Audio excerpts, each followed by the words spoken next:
Hello. Tonight, we are going somewhere most people look away from. Not toward the dramatic, not toward the loud, toward the corner of the room, the gap beneath the floorboard, the underside of a leaf trembling slightly in the wind. There, suspended between 2 points that seem too far apart to connect, is a thread, nearly invisible, catching light for just a second, then gone.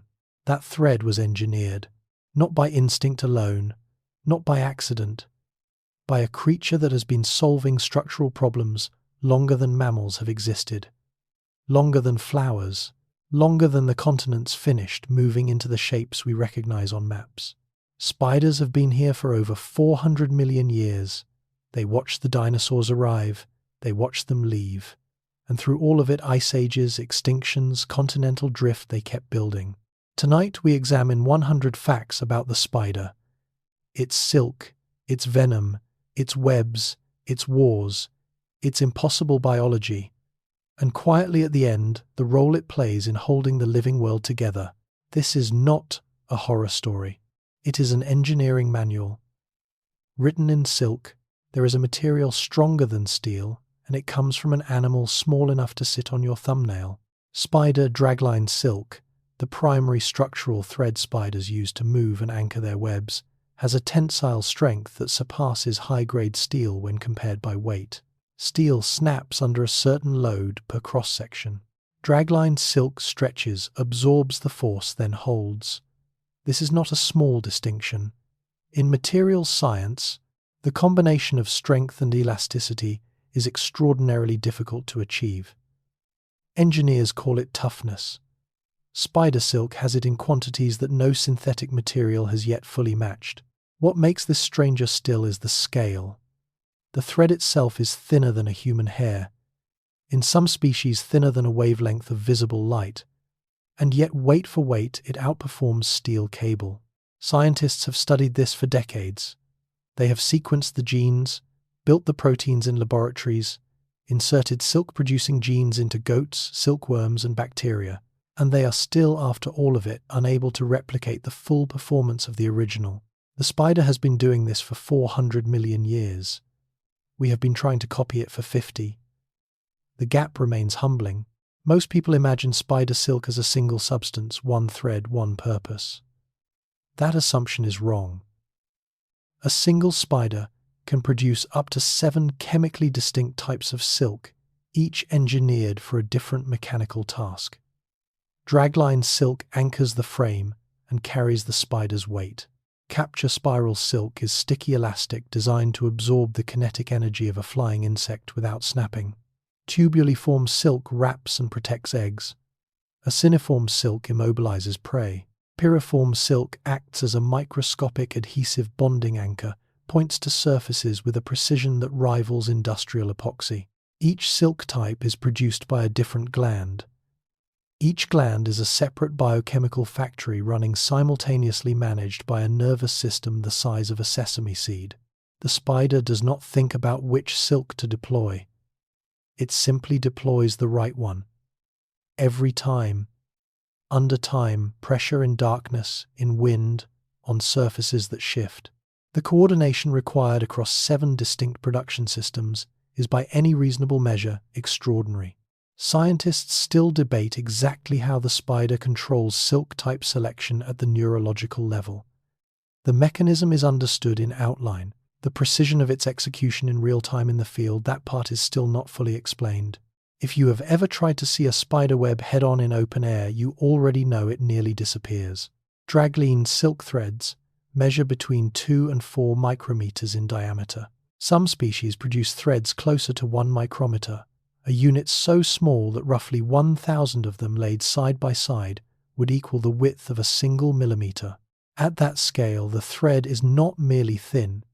It is, in practical terms, optically close to invisible against most backgrounds. This is not an accident. Many of the insects spiders prey upon, flies, moths, gnats, navigate by visual processing. A thread they cannot see is a thread they cannot avoid.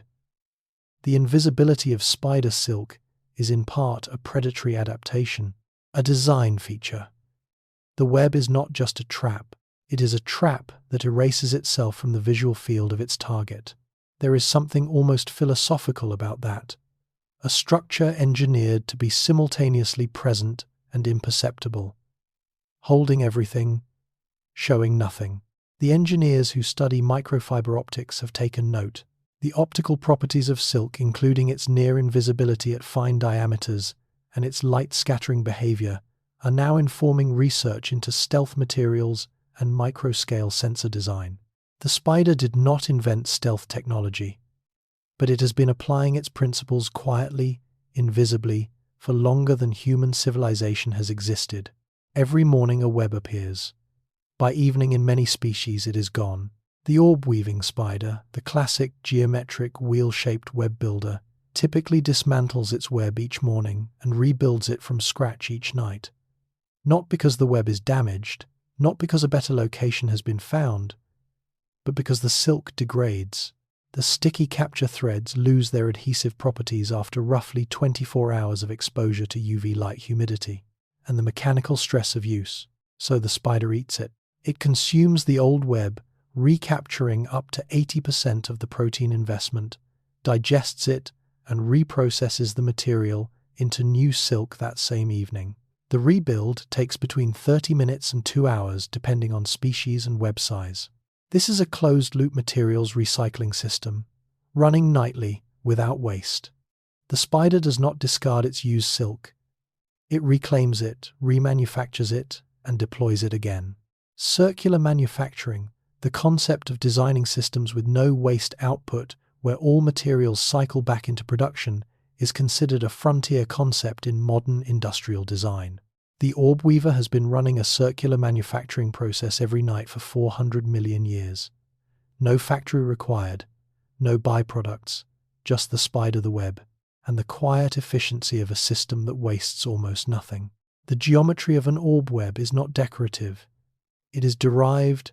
The spiral pattern of capture threads in an orb weaver's web follows a logarithmic spiral, the same mathematical curve found in nautilus shells, hurricane systems, and the arrangement of seeds in a sunflower.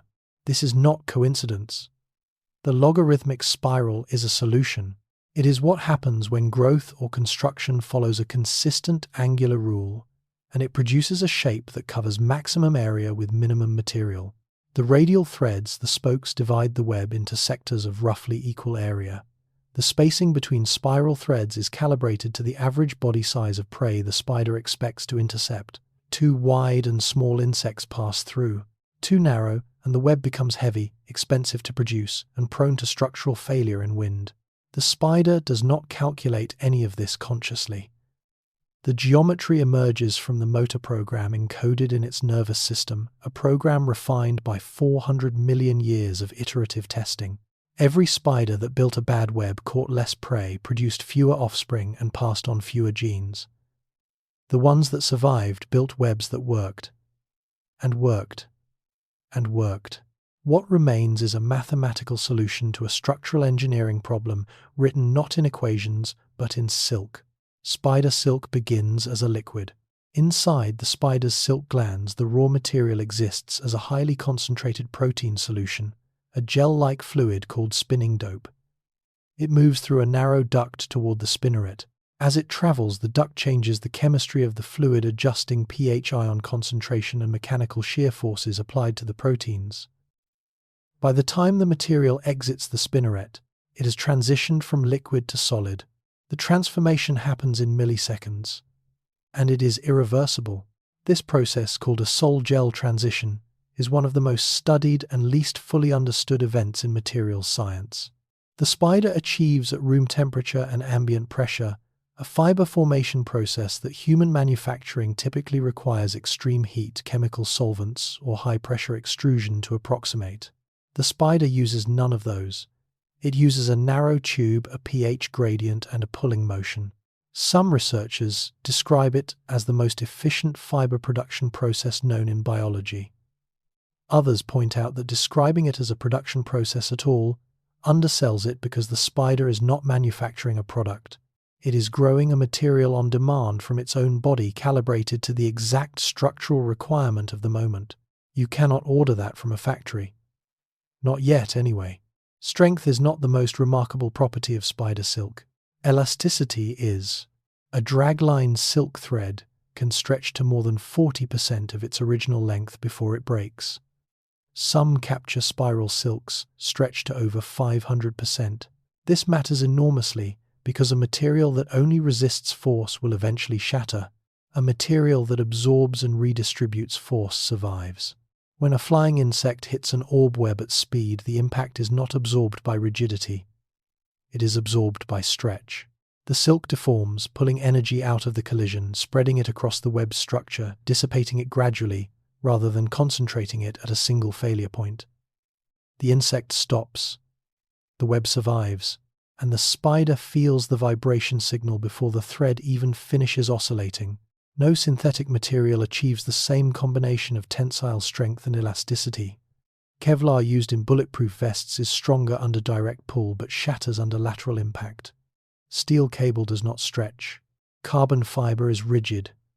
Nylon is elastic but weak. Spider silk sits in a region of the material property chart that until recently was labeled empty.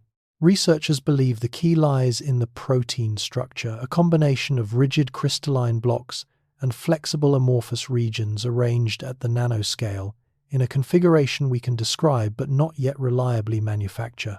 The spider working without a laboratory solved this problem before the Jurassic period began. In 2010, a researcher named Ingi Agnarsson published a paper that quietly rewrote what scientists thought they knew about biological materials. The Darwin's bark spider, a small, unremarkable-looking orb weaver from Madagascar, produces silk with a toughness value more than twice that of any previously measured biological material, including all other spider silks, including tendons, including bone. Toughness in materials science is the total energy a material can absorb before breaking, combining both strength and extensibility into a single measure. The Darwin's bark spider scores higher on this measure than anything else that has ever been tested from a living organism. And it uses this silk to do something that would be considered structurally improbable if it were not documented on film. It strings its orb webs across rivers, anchoring them to trees on opposite banks, producing single bridge lines spanning up to 25 meters. Imagine a cable thinner than a human hair stretching the length of a school gymnasium, holding a fully constructed web against the tension of river air currents, the weight of dew, and the impact of flying insects. Scientists still debate exactly why this species evolved silk of such extraordinary performance. The river-spanning behavior is documented. The mechanical data is confirmed. The evolutionary story behind it, the specific pressures that drove the silk to reach this level of performance, remains an open question. It is one of the most remarkable materials ever measured. It lives in Madagascar, and it spins. Every morning the orb weaver consumes its web, but the act of consumption is itself a form of chemistry. When the spider eats the old silk, it is not simply reclaiming raw protein. It is performing a kind of targeted digestion, breaking specific silk proteins back down into their component amino acids, which are then transported back to the silk glands and reassembled into new spinning dope by evening.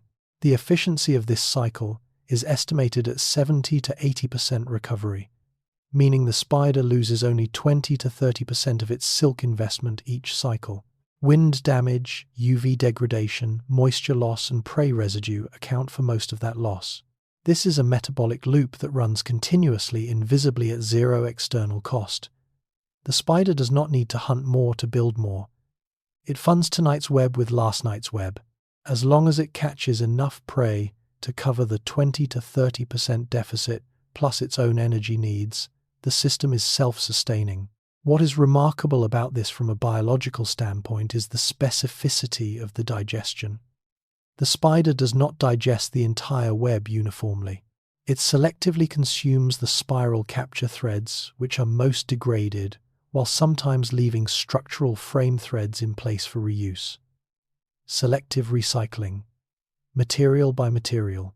Engineers who design recyclable composite materials where different components must be separated and reclaimed independently study this behavior with something close to envy. Think about everything silk has done in this opening anchor. Lines capture spirals, egg casings, adhesive pads, recycled protein loops, electrostatic threads. And none of it requires hands. None of it requires tools. The spinneret, the silk-producing organ at the rear of the spider's abdomen, is in effect a multi-nozzle extrusion system, finer than anything human manufacturing has produced at comparable scale. Most spiders have 6 spinnerets. Each connects to multiple gland types.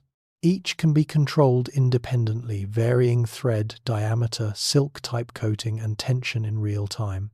The spider operates this system while simultaneously moving, sensing, vibration processing, visual information, regulating body temperature, and in some species communicating with potential mates through silk-borne chemical signals. It is doing all of this with a brain that contains roughly 600,000 neurons. For comparison, a honeybee has around 1 million. A human has roughly 86 billion. If you have ever stood in a room with a spider and felt even for a second that it was somehow aware of you, you are not entirely wrong. With proportionally fewer neurons than almost any animal we would consider intelligent, the spider is doing something that by all rights should not be possible at that scale. We are only beginning to understand what that something is. Most spiders build webs and wait. The bowler spider does something that by any measure should not work and works almost every time. Instead of constructing a full web, the bowler spider produces a single thread of silk. At the end of that thread, it attaches a small, dense globule of sticky silk, the bowlers. Then it holds the thread with one foreleg and swings it in slow circles through the air, like a gaucho working a weighted rope across an open plain. This alone would be remarkable. But the bowler spider does not swing randomly. The globule is laced with chemical compounds that mimic the sex pheromones of specific moth species. The spider does not produce a generalist attractant. It produces species-specific mimicry, targeting one moth species at a time, sometimes switching chemical blends at different hours of the night to match which moth species is active. Male moths, following what their nervous system tells them is a receptive female, fly directly toward the globule. The bowler's spider feels the approach through the thread's tension. It swings. Contact. The moth sticks. Scientists still debate the precise mechanism by which the spider synthesizes and switches pheromone blends, whether it is a fixed behavioral sequence or a more flexible chemical production system. What is not debated is the outcome. The bowler's spider hunts with a lasso baited with a lie in the dark, and it almost always wins. Look closely at a strand of capture spiral silk, closely enough under the right light, and you will see it is not smooth, it is beaded. Along the length of every sticky spiral thread, microscopic droplets of adhesive fluid are distributed at regular intervals like dew on a wire, except these droplets never fully evaporate and never fully dry. They are held in a semi-liquid state by a hygroscopic glycoprotein coating that continuously draws moisture from the surrounding air, keeping the adhesive active regardless of ambient humidity. The droplet spacing is not random. It is calibrated, the intervals determined by the balance between the volume of adhesive per droplet, the surface tension of the fluid, and the elastic properties of the silk thread itself. Change any one variable and the droplet distribution changes. The spider's gland produces the right chemistry for the right spacing automatically. When an insect makes contact with one of these threads, it does not simply stick. It adheres to multiple droplets simultaneously, each one deforming slightly increasing surface contact area, distributing the adhesive load across the thread's length. Pulling free requires overcoming all of them at once. Material scientists studying this adhesive architecture have found applications in surgical adhesives, microscale bonding systems, and pressure-sensitive tapes. The beaded spiral thread is in effect a distributed adhesive array, more reliable than a single adhesive surface because it has redundancy built in. Damage one droplet, 17 more hold. Spider webs do not merely wait for insects to fly into them. Some threads actively reach out. Research published in the early 2010s demonstrated that certain spiderweb threads carry a static electric charge generated by the friction of silk moving through the air during construction and maintained by the web's structural tension. This charge creates a weak electrostatic field around the web. When an electrically charged insect, and most flying insects carry a positive electrostatic charge from flight through air, approaches the web, the field exerts a measurable, attractive force.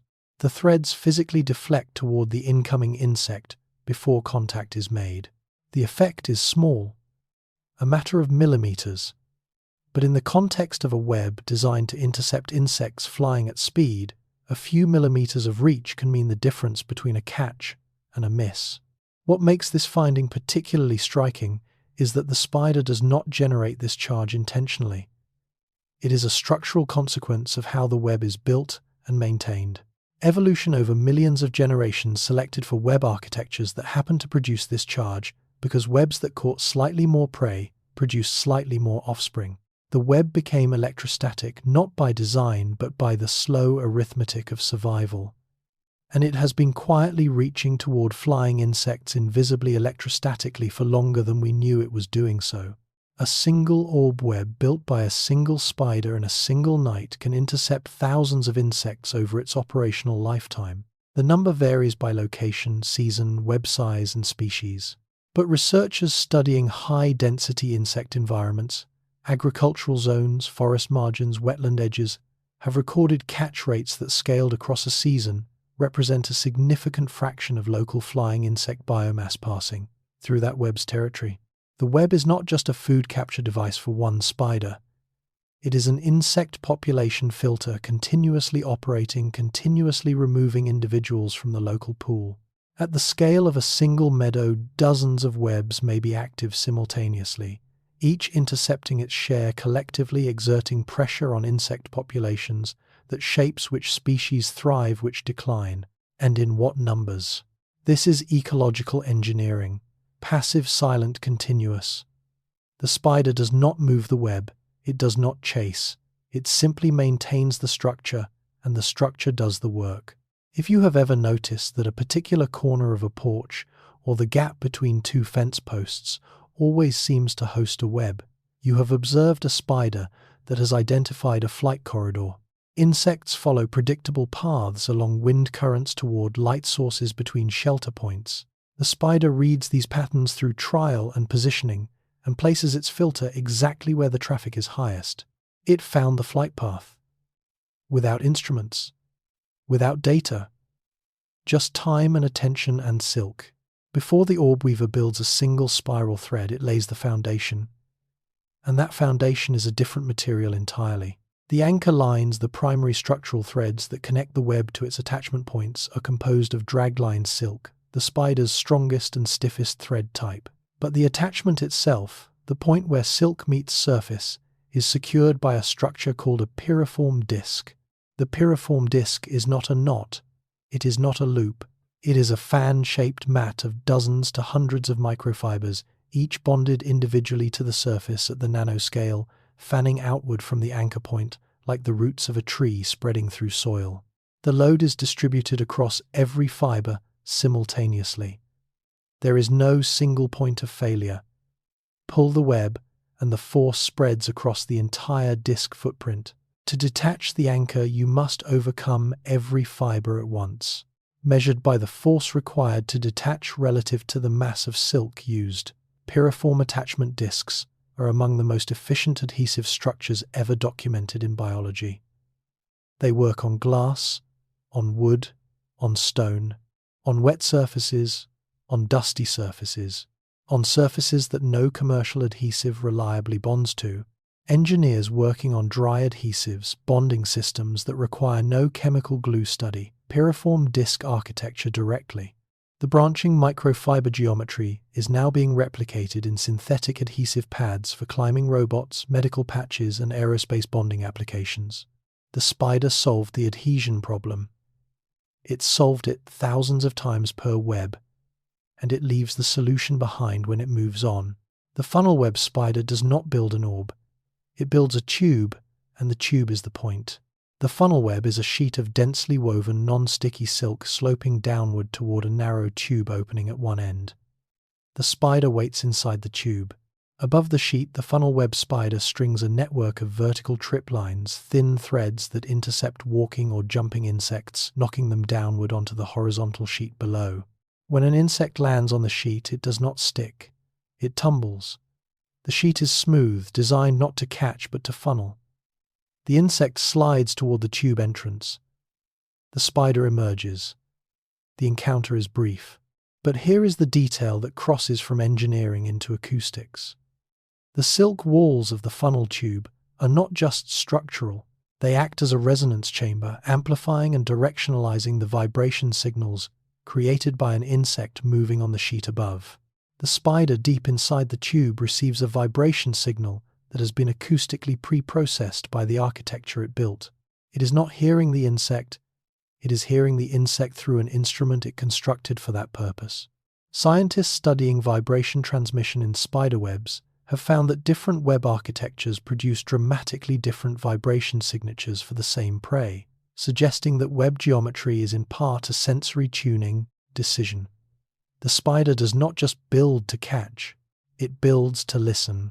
The sheet web spider builds horizontally, a flat, dense platform of silk suspended between grass stems, fence posts, or low shrubs. From above, it looks almost like a small hammock. From below, it is something more precise.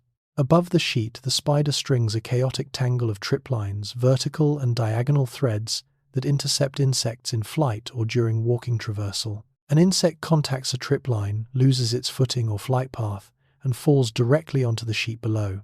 The sheet itself is not adhesive, but it is designed to disorient. The weave is dense enough that a falling insect cannot gain purchase, cannot grip, cannot run, cannot orient. It tumbles, and while it tumbles, the spider waiting beneath the sheet, gripping the underside, moves. The attack comes from below. The spider bites upward through the sheet, pulling the insect down through the silk, which tears around the prey and reseals behind it. The sheet web is structurally an inversion trap. The catching surface is below the prey's entry point. Everything works in the direction of gravity, requiring no active pursuit, no speed, no open confrontation. It is a remarkably passive system for an actively predatory animal. The spider does not chase. It arranges. It waits for physics to do the work. Spiderweb construction is not a single fixed program. It is adaptive. Researchers have documented orb weavers making real-time structural adjustments during construction, changing thread spacing, modifying spiral geometry, and altering frame tension in response to wind speed, surface stability, and the structural behavior of threads already laid.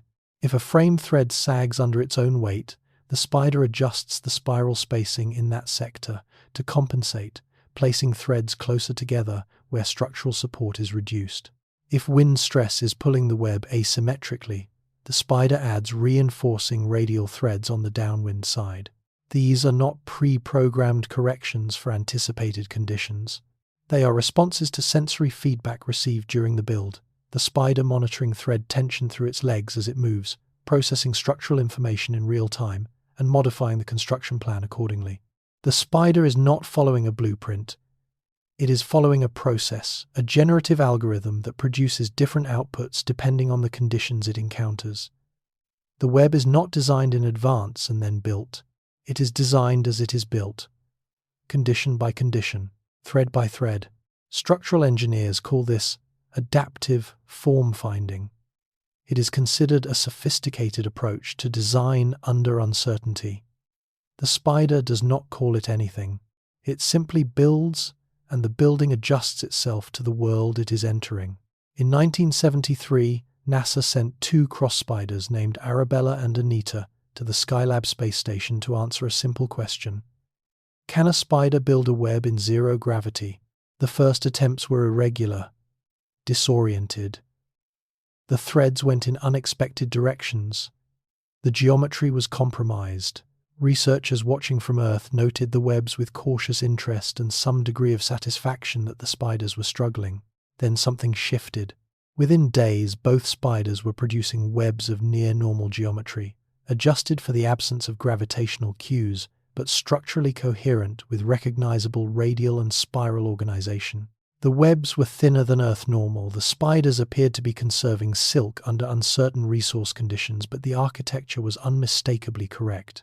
The spiders had recalibrated.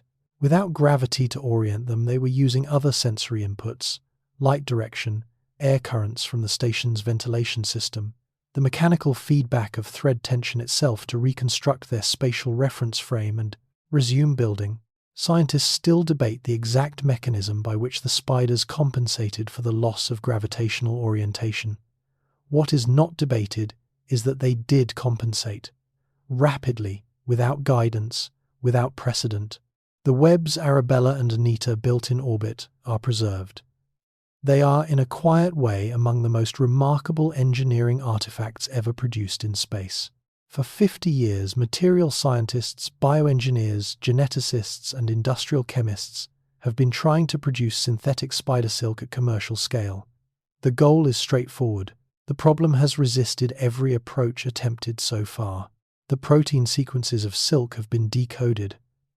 The genes have been identified, isolated, and inserted into bacteria, yeast, goats, tobacco plants, and silkworms. Several of these systems produce silk proteins successfully. The proteins can be collected, purified, and processed into fiber. And still the fiber does not perform like the original. The problem appears to lie not in the protein sequence itself, but in the spinning process. The specific pH gradient, ion exchange chemistry, mechanical shear forces, and drawing speed that the spider's duct applies to the spinning dope as it transitions from liquid to solid. This combination produces a nanoscale protein arrangement that no laboratory process has yet replicated with full fidelity. Change any one variable in the spinning conditions and the resulting fiber's toughness drops, sometimes dramatically. The spider's spinning duct is in effect a precision manufacturing instrument, and we do not yet fully understand how it works. We have read the recipe. We cannot recreate the kitchen. Several companies are producing commercial biosilk products, some with genuinely impressive properties, but the full performance of natural dragline silk as pulled from a living spider under natural conditions remains unmatched. The spider holds the patent, and it is not sharing the process. When most people hear the word venom, they picture a single dangerous chemical, one compound, one effect, one antidote. Spider venom is nothing like that. A single species of spider can produce venom containing anywhere from 100 to over 1,000 distinct molecular compounds, peptides, proteins, enzymes, polyamines, and inorganic salts, each with a different biological target and a pactig, different mechanism of action. The composition is not random, it is layered. Some compounds disable the prey's nervous system, immediately preventing escape. Others slow the heart. Others begin digesting internal tissue from the inside before the spider has taken a single bite. The venom is, in chemical terms, a precision toolkit, not a blunt instrument. What makes this biologically extraordinary is the metabolic investment required to produce it. Venom synthesis is energetically expensive. The spider must continuously manufacture, store, and replenish this complex chemical mixture, often without knowing when the next opportunity to use it will arrive. Some species can go months without prey. The venom glands remain active the entire time. Researchers studying venom proteomics, the full molecular inventory of venom compositions, have found that spider venoms collectively represent one of the largest and most chemically diverse libraries of bioactive compounds on Earth. Most of those compounds have never been tested for medical applications. Most of them do not yet have names. The spider has been running this chemistry laboratory for 400 million years. We have been cataloguing its outputs for roughly 40. Pain is one of medicine's most persistent unsolved problems. It is a subjective variable poorly understood at the molecular level and resistant to many existing treatments. Opioids work but carry devastating risks of dependency and overdose. The search for alternatives has been ongoing for decades. Spider venom may be part of the answer. Several compounds isolated from spider venoms, particularly from tarantula species, have demonstrated the ability to block specific pain-signaling ion channels in human nerve cells without triggering the broader nervous system. Suppression that makes opioids dangerous. One compound isolated from the venom of the Trinidad chevron tarantula blocks a channel called NaV1.7, a sodium channel, directly involved in pain signal transmission. Humans who are born without functional NaV1.7 channels feel no pain at all, ever. Targeting that channel precisely without affecting others is the challenge. The spider's compound does it with a specificity that synthetic chemists have struggled to match. Clinical development of spider venom-derived analgesics is underway. Several compounds are in various stages of pharmaceutical research. None have yet reached wide clinical use, but the direction of the research is clear. The spider does not know it is developing medicine. It is simply immobilizing prey. But the chemistry it evolved to do that, refined across millions of generations of predator-prey interaction, happens to interface with human biology in ways that researchers are only beginning to map. The black widow spider is by most measures the most medically significant spider in North America. Its venom is not the most toxic by volume. It is the most architecturally precise. The primary active compound in black widow venom is a protein called alpha-latrotoxin. It targets the junction between nerve and muscle, the synapse, and triggers a catastrophic release of neurotransmitters. Normally, neurotransmitter release is a controlled signal-by-signal event. Alpha-latrotoxin overrides that control entirely, forcing the synapse to release its entire neurotransmitter supply at once. The result is a condition called latrodectism, widespread, severe muscle cramping, sweating, rapid heart rate, and intense pain radiating from the bite site through the torso and limbs. In healthy adults, it is rarely fatal. In children, the elderly, or individuals with cardiovascular conditions, the systemic stress can be dangerous. What makes alpha-latrotoxin scientifically remarkable beyond its clinical effects is its specificity. It targets the presynaptic membrane with a precision that makes it one of the most studied tools in neuroscience. Researchers use purified alpha-latrotoxin in laboratory settings to investigate how synapses work, how vesicles fuse, how neurotransmitter release is regulated, what happens when that regulation fails. The black widow's venom, in other words, is simultaneously a medical emergency and a research instrument. The same molecule that sends a person to the emergency room has helped scientists map the architecture of the human nervous system. Speed matters in venom. The question of how quickly a compound can incapacitate a target before it escapes, before it fights back, before it injures the predator, is one of the central evolutionary pressures shaping venom composition. The Sydney funnel-web spider has solved this problem more aggressively than almost any other species on Earth. Its venom contains a compound called robustoxin, also designated atrachotoxin, which triggers a massive, uncontrolled firing of all nerve types simultaneously. Motor nerves, sensory nerves, autonomic nerves, everything fires at once, continuously, without the normal regulatory signals that would stop the discharge. The result is a systemic neurological crisis that can progress from bite to life-threatening emergency in under 15 minutes.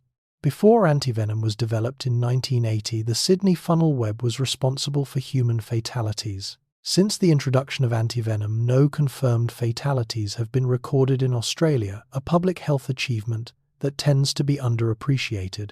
There is a further biological detail that makes this spider's venom particularly striking.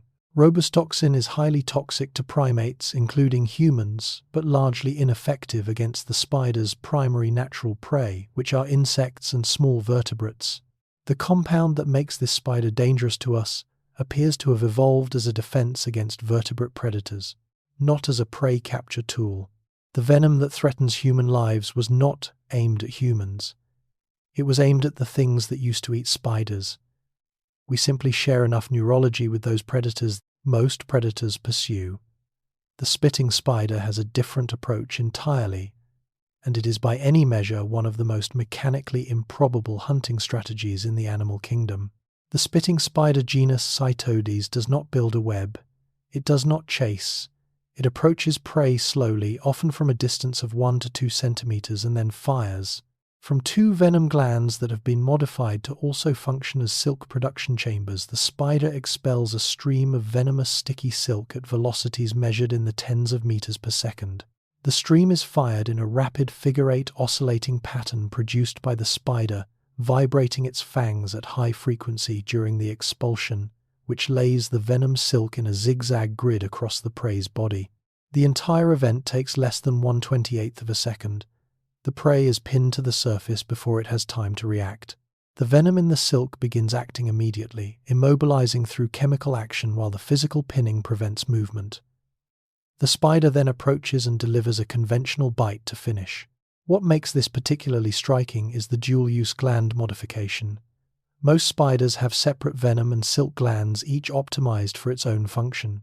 The spitting spider evolved a hybrid gland that performs both simultaneously, trading some efficiency in each function for a combined capability that no other spider possesses. It is an anatomical compromise that produces a result no pure optimization of either function alone could achieve. Spiders do not chew. They cannot. Their mouthparts are not built for mechanical processing of solid food. Instead, they do something that sounds like it belongs in a different kind of story. They digest their prey before eating it. After immobilizing a target with venom, the spider introduces digestive enzymes either through the venom itself or through fluid secreted during feeding directly into the prey's body. These enzymes break down internal tissues, muscles, organs, connective structures. They liquefy the interior, while the exoskeleton or skin remains largely intact, acting as a container. The spider then drinks. It uses a muscular pumping action in its pharynx to draw the liquefied material through its chelicerae, its fang-bearing appendages, and into its digestive system. What remains when it is finished is a dry, hollow husk, empty, structurally intact on the outside, nothing left inside. The efficiency of this process depends on the enzyme cocktail in the venom, which varies by species. Some venoms are optimized for rapid liquefaction; the prey is consumed quickly. Others prioritize immobilization over digestion; the liquefaction is slower, secondary. This feeding strategy, external digestion followed by suction, is one of the reasons spiders can consume prey far larger than their own body size. The physical constraint is not how much fits in the mouth, it is how much can be liquefied and pumped. And given enough time and enough enzymes, that limit is surprisingly high. The brown recluse spider is not aggressive. It does not seek confrontation. It is, by behavioral standards, one of the more retiring spider species in North America, preferring dark, undisturbed spaces and biting only when pressed against skin. But its venom contains a compound called sphingomyelinase D, an enzyme that initiates a cascade of events in human tissue that the immune system then catastrophically amplifies. The enzyme damages cell membranes. The immune system, detecting the damage, sends an inflammatory response. That response, rather than resolving the injury, accelerates it, attracting more immune cells, triggering more inflammation, expanding the zone of tissue destruction outward from the bite site in a slow, widening process that can continue for days or weeks. The resulting wound, called necrotic arachnidism, can expand to several centimeters in diameter, requiring surgical intervention in severe cases. The spider is long gone. The immune system is still fighting a battle that has become self-destructive.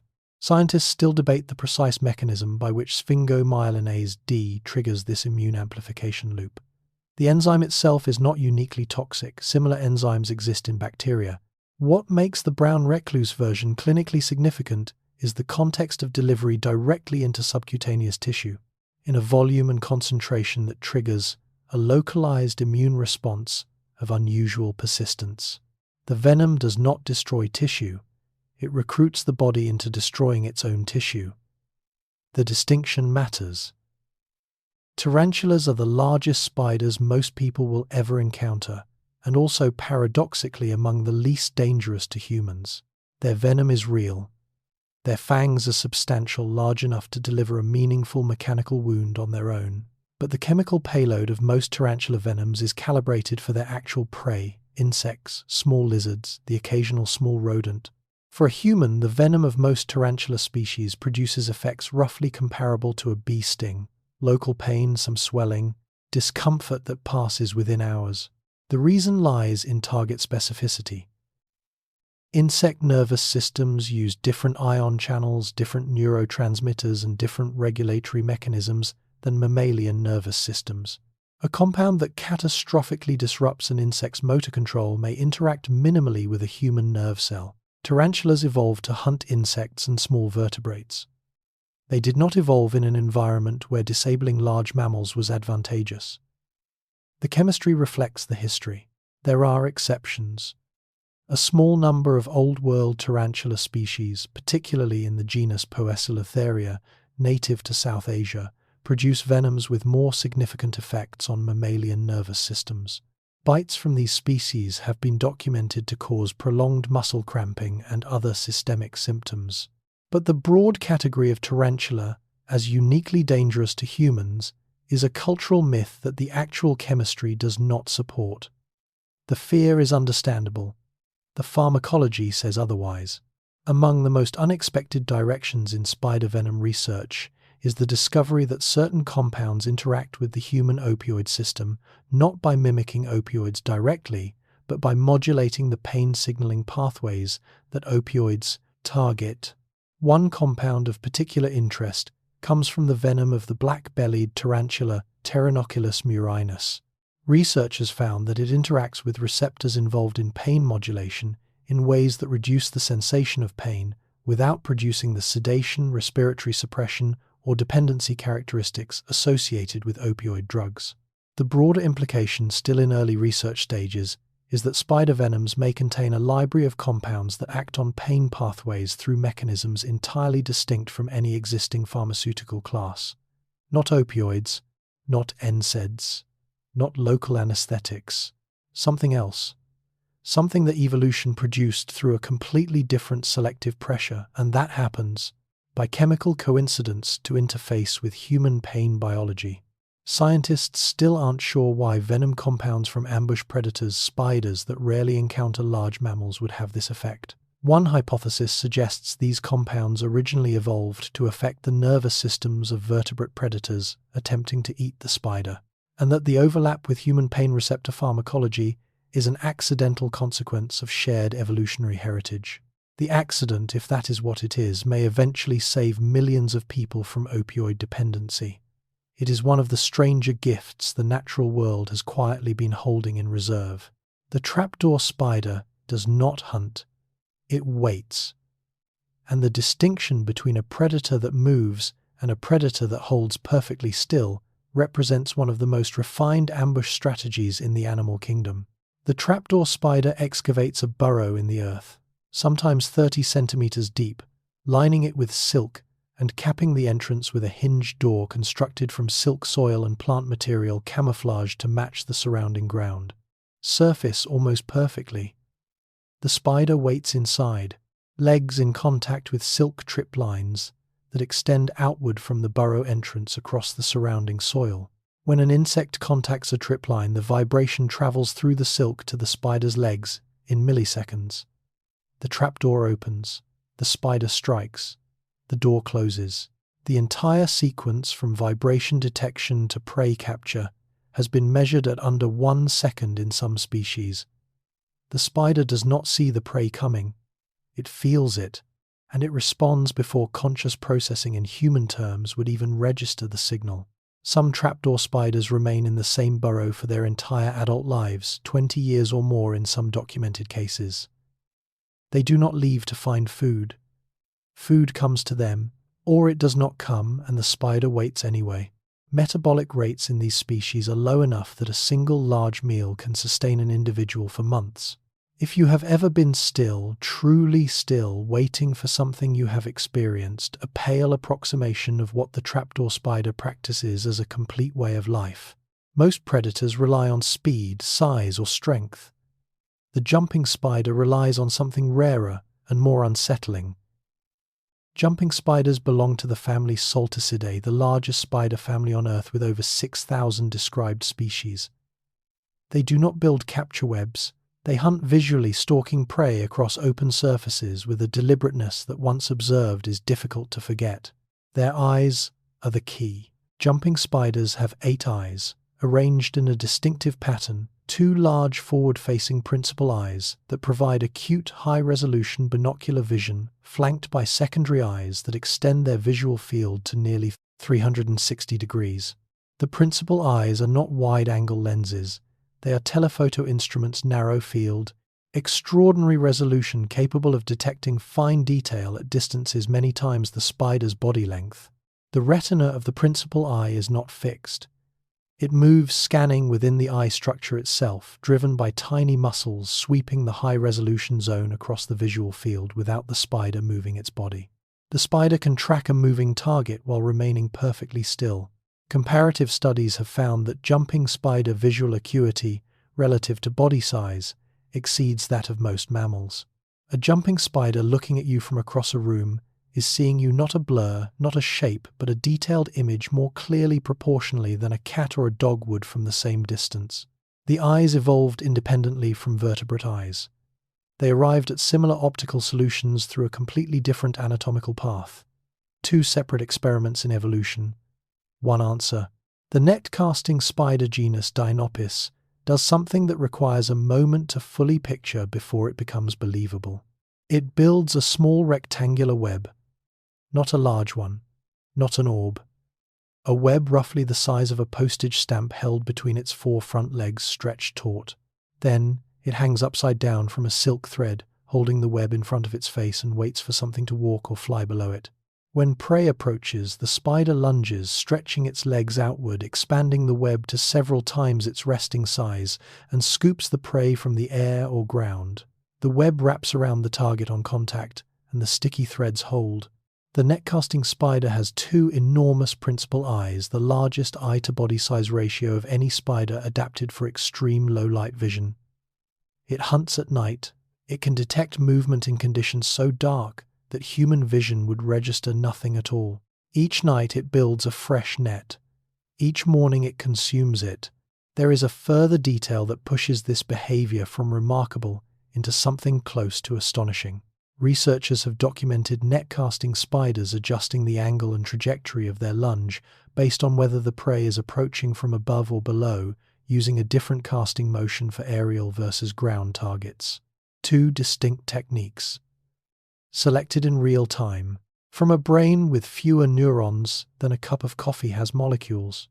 Among the most elaborate deceptions in the animal kingdom belongs not to a creature with a large brain, complex social structure, or sophisticated nervous system, but to a spider the size of a grain of rice. Ant-mimicking spiders, primarily from the genus Myrmiraceae, with over 200 described species, have evolved body shapes, coloration, movement patterns, and behavioral repertoires that convincingly replicate the appearance and behavior of ants. They hold their front legs up near their head to simulate ant antennae. They move with the characteristic jerky, stop-start locomotion of ant workers. Their bodies are constricted at the waist to produce the ant's three-segment silhouette. The mimicry serves two distinct purposes depending on the species. Some ant-mimicking spiders gain protection predators that avoid ants due to their formic acid defenses, their biting mandibles, or their aggressive colony response overlook the mimics entirely. Others use the disguise offensively, infiltrating ant colonies to prey on actual ants, which are disoriented by the chemical and visual signals their own nervous systems are misreading. The sophistication required to produce convincing ant mimicry across body form, motion pattern, and chemical signature represents one of the most complex examples of multimodal deception in invertebrate biology. Scientists still debate the precise evolutionary sequence by which ant mimicry develops, whether chemical mimicry or visual mimicry comes first, and how the two systems co-evolve toward increasing precision. What is not debated is the outcome. The spider becomes the ant, and the ant never knows. Most sensory systems are built around a specific organ: eyes for light. The ogre-faced spider genus Dinopis, the same netcaster from before, has repurposed an organ that most animals use only for touch and turned it into something that functions like hearing. Research, published in 2020, demonstrated that ogre-faced spiders detect the sound of approaching insects, not through any conventional auditory structure, but through slit sensilla microscopic stress-detecting organs. Distributed across their legs, these organs, normally used to measure mechanical strain in the spider's own body, are sensitive enough to detect the air pressure waves produced by flying insects at frequencies between 100 and 700 Hz. The spider does not have ears, it has legs that hear. What makes this finding particularly significant is the behavioral evidence. When researchers played tones at frequencies matching flying insect wing beats, the spiders exhibited directed responses, orienting toward the sound source and adjusting their posture in ways consistent with preparation for a backward strike at aerial prey. The backward strike, a net-casting motion directed upward behind the spider, is a behavior researchers had observed, but not fully explained. The acoustic detection mechanism may be the answer. The spider hears the insect coming from behind above and responds before it can see it. It is a sensory system we did not know existed in a direction we were not looking, solving a problem we did not realize the spider had. The wolf spider does not wait. It does not set traps. It does not deceive. It runs. Wolf spiders, family Lycosidae, are among the most widespread spider families on Earth, found on every continent except Antarctica. They are ground hunters pursuing prey across open terrain at speeds that relative to body size are genuinely impressive. Some species cover ground at a rate equivalent to a human sprinting scaled to body length in sustained pursuit over irregular terrain. They navigate by a combination of vision, vibration sensing, and chemical detection. Their eyes, 8 in total arranged in 3 rows, include a pair of large forward-facing eyes for distance vision and a pair of large side-facing eyes for wide-field motion detection. The visual system is fast optimized for tracking moving targets rather than resolving fine detail. Wolf spiders do not construct permanent webs. Some build silk-lined burrows for retreat and egg incubation. But the hunting is done on foot, in real time, through active pursuit and overpowering. There is a behavioral detail in wolf spider mothering that tends to stop people when they first encounter it. After the eggs hatch, wolf spider mothers carry their spiderlings on their backs, sometimes hundreds of them, clustered densely across the abdomen for days to weeks, until the young are developed enough to disperse independently. A wolf spider mother, running across open ground, carrying a full complement of spiderlings on her back, is one of the stranger and more quietly affecting images invertebrate biology produces. Sound travels through solid surfaces differently than through air faster, with less energy loss carrying information about source, location, mass, and movement that airborne sound cannot convey as precisely. Spiders know this, not conceptually, viscerally. Several spider species use substrate-borne vibration as a primary communication channel, transmitting signals through the surface they stand on rather than through the air. The mechanism is stridulation. The spider rubs body parts together, producing vibrations that travel through the substrate as seismic waves detectable by other spiders in contact with the same surface. In the context of predation, some species use this capability offensively. Certain wolf spiders have been documented producing substrate vibrations that mimic the signals of prey species, luring other spiders toward them by generating false prey signatures. The vibration pattern says there is something to eat here. Another spider approaches and is eaten. This is acoustic deception using a sensory channel that until relatively recently, researchers were not studying systematically in spiders.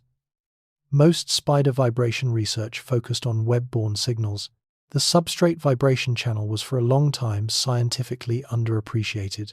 Current research suggests that substrate vibration may be the primary communication medium for many ground-dwelling spider species, more important than chemical signals, more directional than airborne sound, and richer in information than visual signaling at the distances these animals typically operate. The ground itself is a communication network. The spiders have been using it, quietly, for a very long time. Among the most specialized predators in the spider world is one that hunts nothing but other spiders and has evolved an anatomy specifically designed for that purpose. The assassin spider family, Arachnidae, has a neck, an actual elongated neck structure raising the head well above the cephalothorax, giving the chelicerae, the fang-bearing appendages, an unusual downward-striking geometry at the end of long extended jaws. The design is a reach weapon. When hunting another spider, the assassin spider approaches from outside the target's striking range. Its own fangs mounted at the end of the elongated jaw structure can reach the prey before the prey's fangs can reach the assassin spider. It strikes from a safe distance, not safe in the human sense, but safe in the precise mechanical sense that matters in a predator-prey encounter between two venomous animals. Assassin spiders are ancient. Fossils of arachid spiders have been found in Cretaceous amber, 100 million years old, with the same elongated neck and jaw architecture visible in living species today. The design has not changed substantially in 100 million years. This is called evolutionary stasis, a body plan so well matched to its ecological niche that no subsequent variation has improved on it. The assassin spider found its answer, and then stopped needing to find a better one. It is the spider equivalent of something that was already perfect. Heart arrhythmia, irregular electrical signaling in cardiac muscle, is one of the leading causes of sudden cardiac death worldwide. Existing treatments include drugs that broadly suppress cardiac electrical activity and implanted devices that detect and correct dangerous rhythms. Both approaches carry significant limitations. Neither is fully precise. Spider venom again may contain part of the solution. Compounds isolated from the venom of several tarantula species have been found to interact with cardiac ion channels, specifically the potassium and sodium channels that regulate the timing and propagation of electrical signals through heart muscle. Some of these compounds stabilize channel function in ways that could, in principle, prevent the runaway electrical cascades that produce fatal arrhythmias. The pharmaceutical challenge is selectivity. The same ion channels exist in neurons, skeletal muscle, and cardiac muscle, each with slightly different molecular configurations. A compound that stabilizes cardiac channels without affecting neurological ones would be medically valuable. A compound that affects both would be dangerous. Several research groups are working to isolate and modify spider venom compounds with sufficient cardiac selectivity to be clinically useful. The work is painstaking, the chemistry is complex, and the biological starting point, a compound a tarantula evolved to paralyze an insect, is on its face an improbable place to begin looking for a heart medicine. But improbable starting points in spider venom research have a history of arriving at useful places. The chemistry that evolution built to stop things is being quietly repurposed to keep things going. Spiders are not silent. Most of the sounds they produce are outside the range of human hearing, transmitted through substrates, through silk, through the air at frequencies our ears are not tuned to detect. But within the frequencies they use, spiders are often remarkably communicative. Male spiders of many species produce acoustic signals during courtship, scraping, tapping, drumming, and stridulating in patterns that females evaluate before deciding whether to approach, tolerate, or eat the signaler. The signals carry information about size, condition, and species identity. In the wolf spider genus Gladicosa, researchers have documented males producing complex multimodal displays combining visual leg-waving body vibration and substrate drumming simultaneously, with each signal channel carrying partially independent information. Remove one channel, muffle the drumming or obstruct the visual signal, and female response rates drop. Remove two channels and they drop further. The female is integrating information from multiple streams at once. Some researchers describe this as a rudimentary form of redundant communication, encoding the same core message across multiple sensory channels, so that environmental interference in any one channel does not eliminate the signal entirely. From a communication engineering perspective, this is a well-established design principle. Redundant channels improve reliability in noisy environments. The wolf spider arrived at this principle through evolutionary pressure in environments where visual, acoustic, and vibrational noise all compete simultaneously. The spider does not know it is solving a signal processing problem, but the solution it arrived at is one that human engineers deliberately designed for. Spider venom is not a fixed formula. It is a living chemistry variable by sex, by age, by season, by diet, and by the individual physiological state of the spider at the moment of production. Female spiders of the same species typically produce venom with higher concentrations of the primary toxic compounds than males, a difference attributed to the female's larger venom glands, and in some species her role in defending egg sacs against larger vertebrate threats. The male's venom in many species appears calibrated primarily for prey capture, smaller volumes, adjusted chemistry. Juveniles produce venom with different compound ratios than adults. In some species, the juvenile venom appears more broadly toxic, possibly because young spiders have not yet developed the prey handling experience to compensate for reduced venom efficiency. Seasonal variation has been documented in multiple species, with venom potency and composition shifting across the year in patterns that correlate with prey availability, reproductive cycle, and ambient temperature. A spider producing venom in summer is chemically not quite the same animal as the same spider producing venom in autumn, and diet matters. Spiders fed different prey species show measurable shifts in venom composition, suggesting that the raw biochemical inputs available from consumed prey partially shape what the venom glands can produce. The implication for researchers collecting venom samples for pharmaceutical research is significant. Two samples from the same species collected at different times from different individuals under different conditions may not be chemically identical. The venom is alive in a way that a synthesized compound never quite is. It is a reminder that what we are working with when we study spider venom is not a product. It is a process. A web is not a passive object. The moment it is complete, the moment the last thread is anchored and the spider settles at the hub, it becomes an information system. And it begins transmitting. Every thread in an orb web is under tension.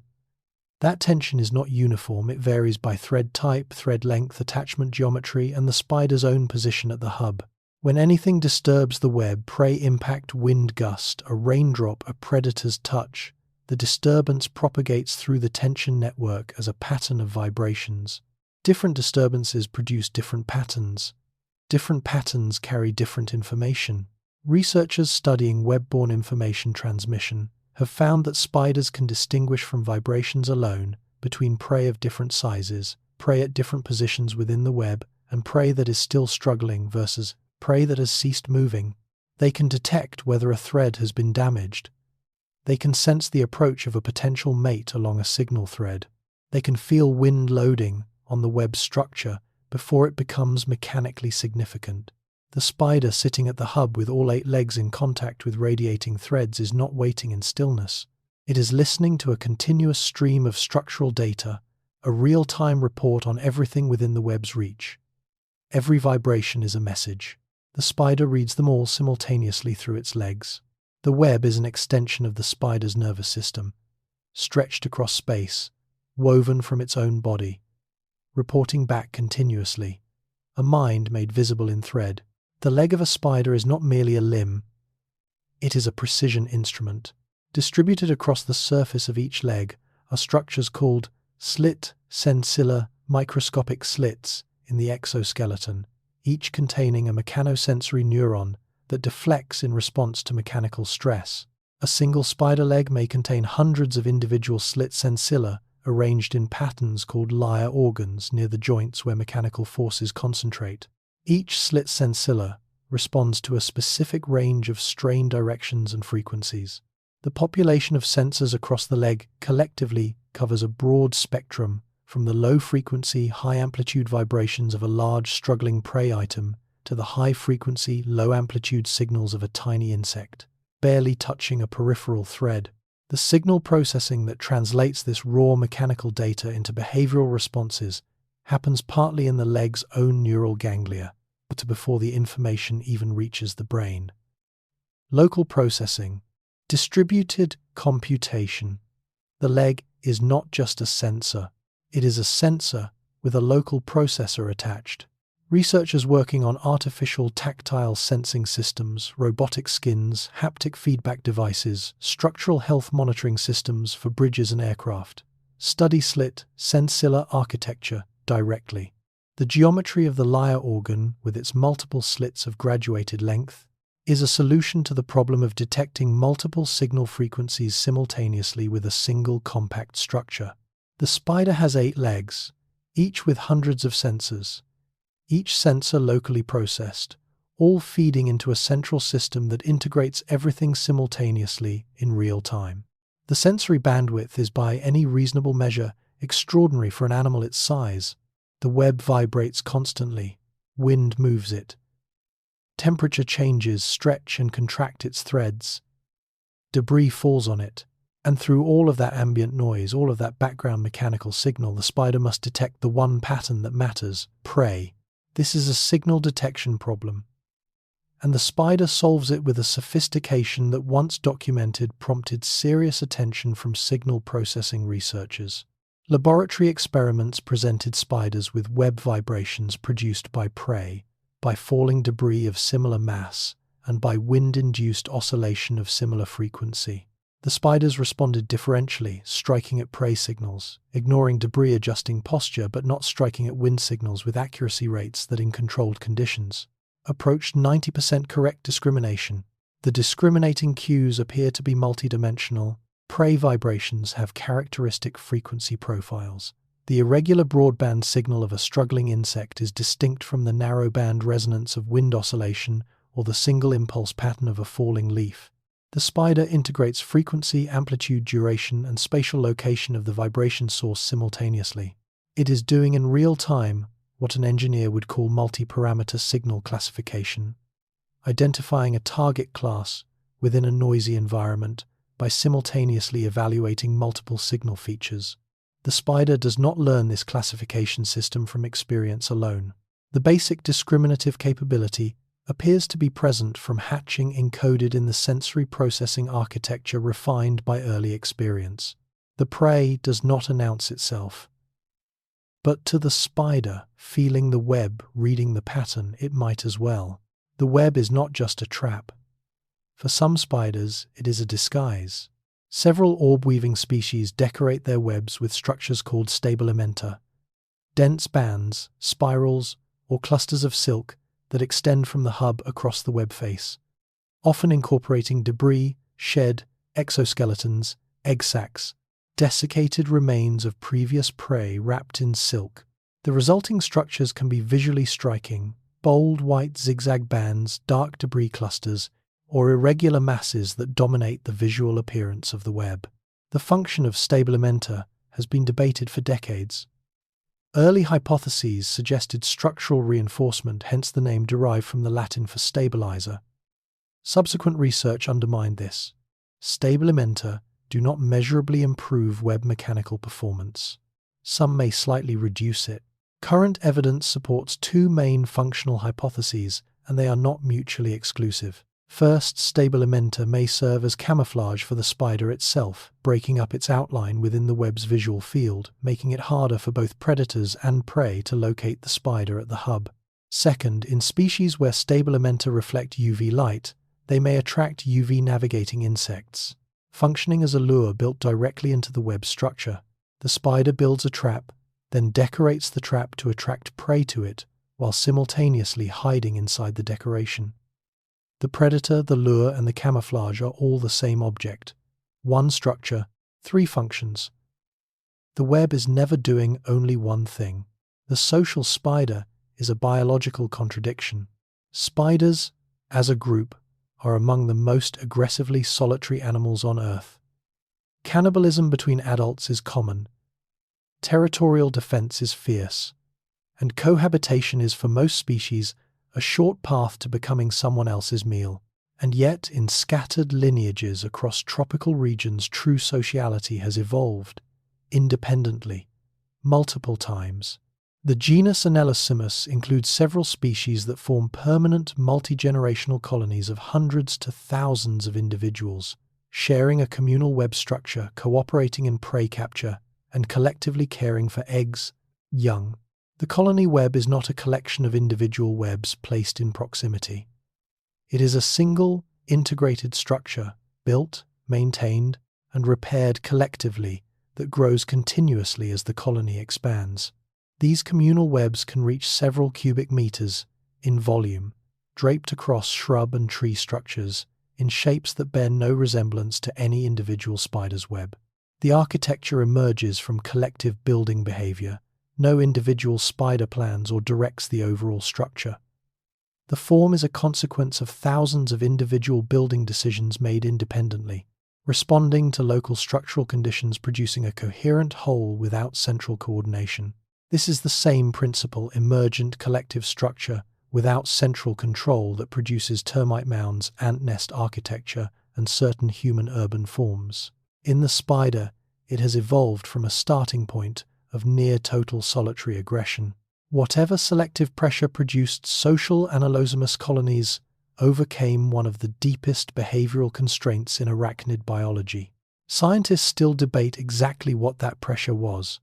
The colonies work. The mechanism that produced them remains in key ways unresolved. In May of 2012, residents of Wagga Wagga in New South Wales, Australia, woke to find their landscape transformed. Fields, fences, shrubs and ground cover across large areas of the floodplain were draped in a continuous sheet of white silk stretching in some locations for hundreds of meters. It looked in photographs that circulated globally like snow, except that it moved faintly in the wind. This was a ballooning event. Thousands, possibly millions of small ground-dwelling spiders, disturbed by flooding that had saturated their burrows and ground retreats, had simultaneously released silk threads into the air and allowed the wind to carry them upward and across the landscape. As they landed, their silk accumulated thread upon thread, spider upon spider, producing a continuous aerial silk deposit across the affected area. The event was dramatic, but it was not unprecedented. Mass ballooning episodes occur in various parts of the world following floods, fires, or other events that simultaneously displace large spider populations. The silk accumulations are temporary, they degrade within days, but while they last, they transform the visual landscape into something that requires several moments to process. The spiders were not cooperating. Each individual was making an independent dispersal decision, releasing silk, catching wind, going wherever the air current carried it. The collective result was unintended. No spider planned the landscape of white. It simply happened, the aggregate of millions of individual survival decisions made at the same moment in the same direction. It is one of the stranger things. A single behavioral instinct, multiplied by millions, can accidentally produce. A spider does not build the same web every season. The web adapts not just to nightly conditions but to the longer rhythms of the year. Researchers studying orb weavers across seasonal cycles have documented systematic changes in web architecture that correspond to prey availability, temperature, spider body size, and reproductive state. In late summer, when large flying insects are abundant, some species build webs with wider spiral spacing optimized for catching larger prey, reducing construction cost per web by using less total silk. In spring, when smaller insects dominate the same species, build webs with tighter spirals, a finer mesh for finer prey. As the spider grows larger through the season, accumulating mass from successful prey capture web size increases proportionally, but the geometric relationships between hub size, free zone capture, spiral density, and frame dimensions remain consistent. The spider scales its web to its body, maintaining the same functional geometry at different physical sizes. And in the weeks before winter, in temperate species that overwinter as adults, web building frequency declines. The spider conserves silk protein as food becomes scarce, building less often, rebuilding less thoroughly, accepting a degraded trap rather than spending the material reserves needed to maintain peak performance. The web across the year is a graph of the spider's condition, a record of what resources were available and how they were allocated.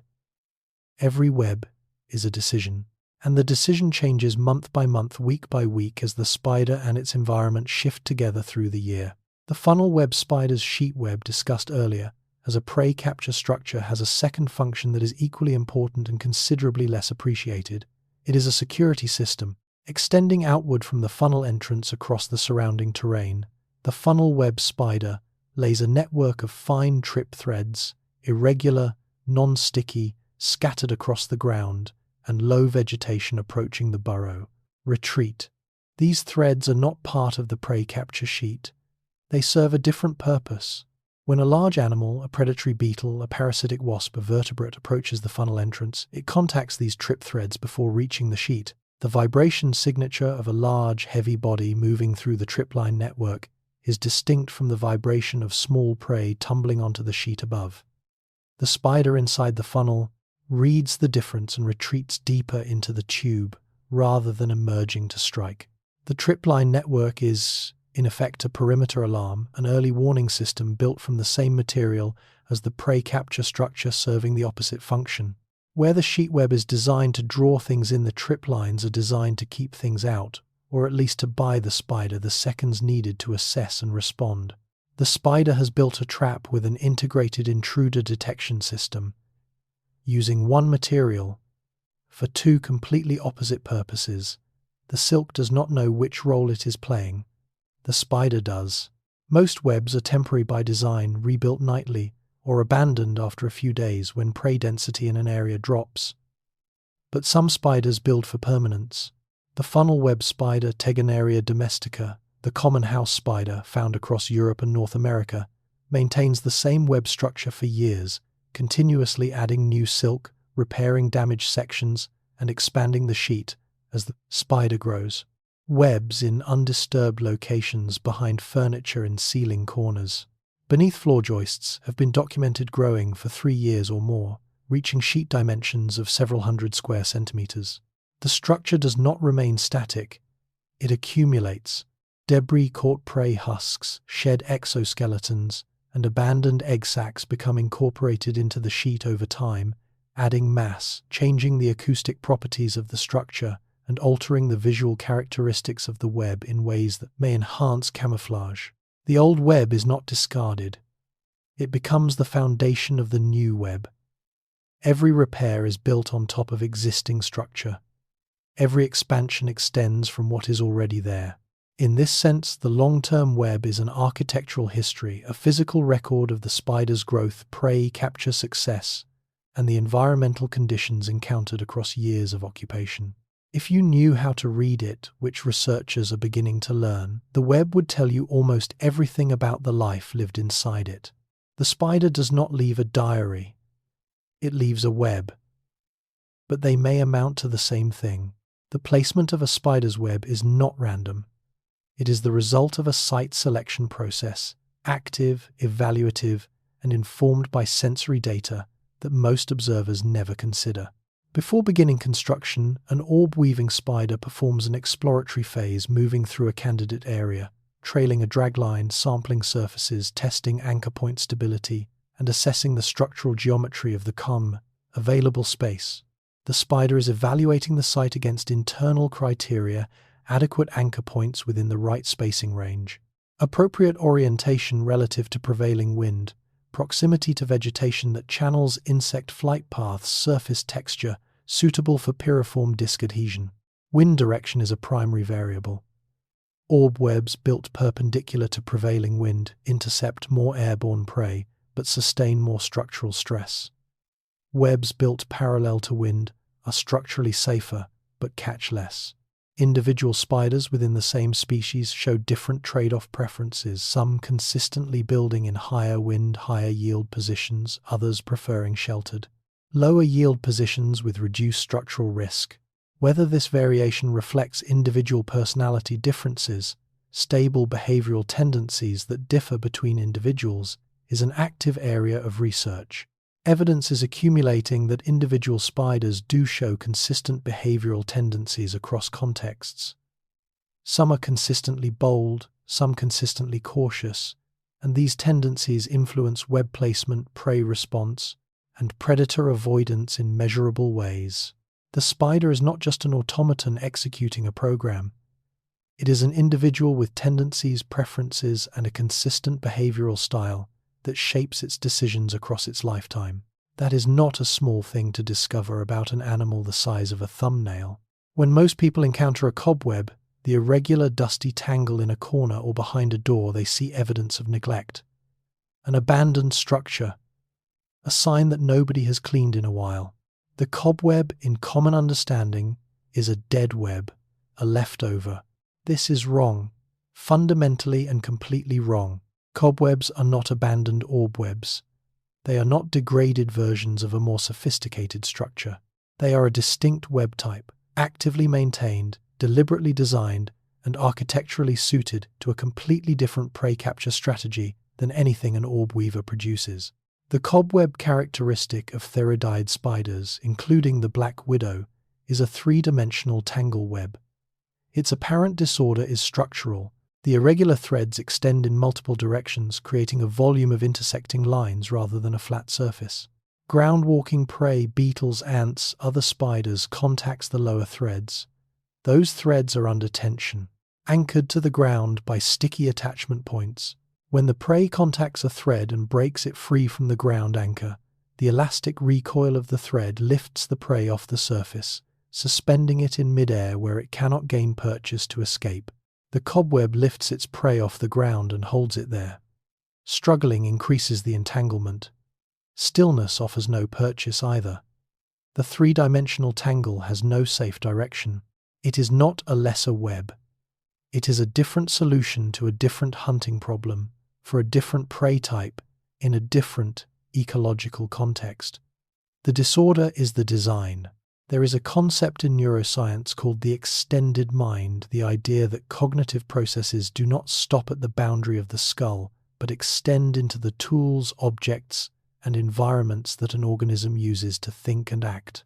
A notebook that offloads memory. A calculator that offloads computation. Systems outside the brain that the brain relies on so deeply they become functionally part of the thinking process. The spider's web may be the oldest and most literal example of extended cognition in the animal kingdom. Research published in 2019 by Hilton Japiasu and Kevin Larland proposed exactly this. The web, they argued, is not merely a tool the spider uses, it is an extension of the spider's sensory and cognitive processing. The spider actively tunes web tension to adjust signal sensitivity. It manipulates thread properties to change the information the web transmits. It outsources memory to the web, using structural features of the web to encode information about prey location and web condition that it does not need to store internally. The web in this framework is not just architecture. It is cognition made physical. The spider thinks partly inside its own head and partly through the vibrating structure it built and inhabits. Scientists debate the precise boundary of this claim, whether the web truly constitutes cognition in a philosophically meaningful sense, or whether it is better described as an unusually sophisticated sensory extension. But the functional case is difficult to dismiss. The spider with its web processes information that the spider without its web demonstrably cannot. Take away the web. You have taken away part of the mind. Insects navigate by light. Many species use ultraviolet wavelengths invisible to human eyes as primary orientation cues, identifying flowers, landmarks, and open sky by their UV reflectance signatures. This is a sensory channel that most predators cannot exploit. Most predators do not produce UV signals. Some spiders do. Research on several orb-weaving species, particularly in the genus Argiope, the banded garden spiders, has found that their web silk reflects ultraviolet light at intensities and in patterns that fall within the range of signals that insect visual systems use for navigation and resource identification. The web in ultraviolet does not appear as a trap.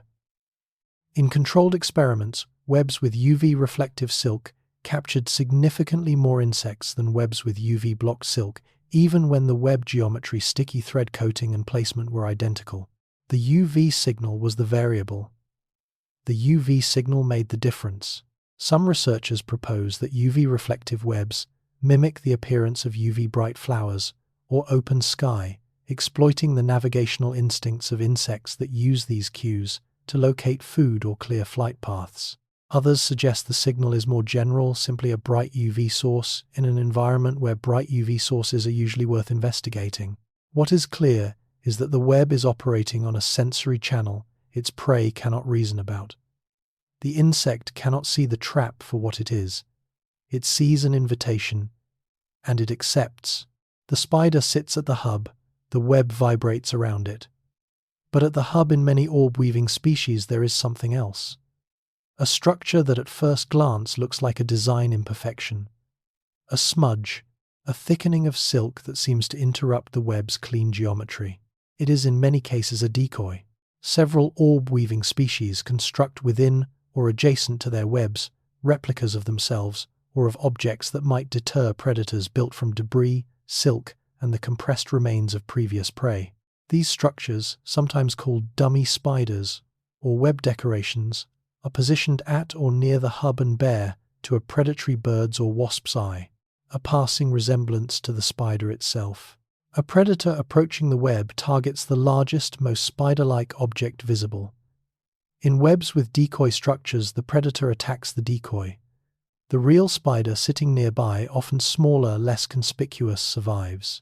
In field studies, webs containing decoy structures had significantly higher spider survival rates following simulated predator attacks than webs without them. The decoys worked. Not perfectly, not always, but statistically, meaningfully, demonstrably. The spider is not consciously constructing a decoy.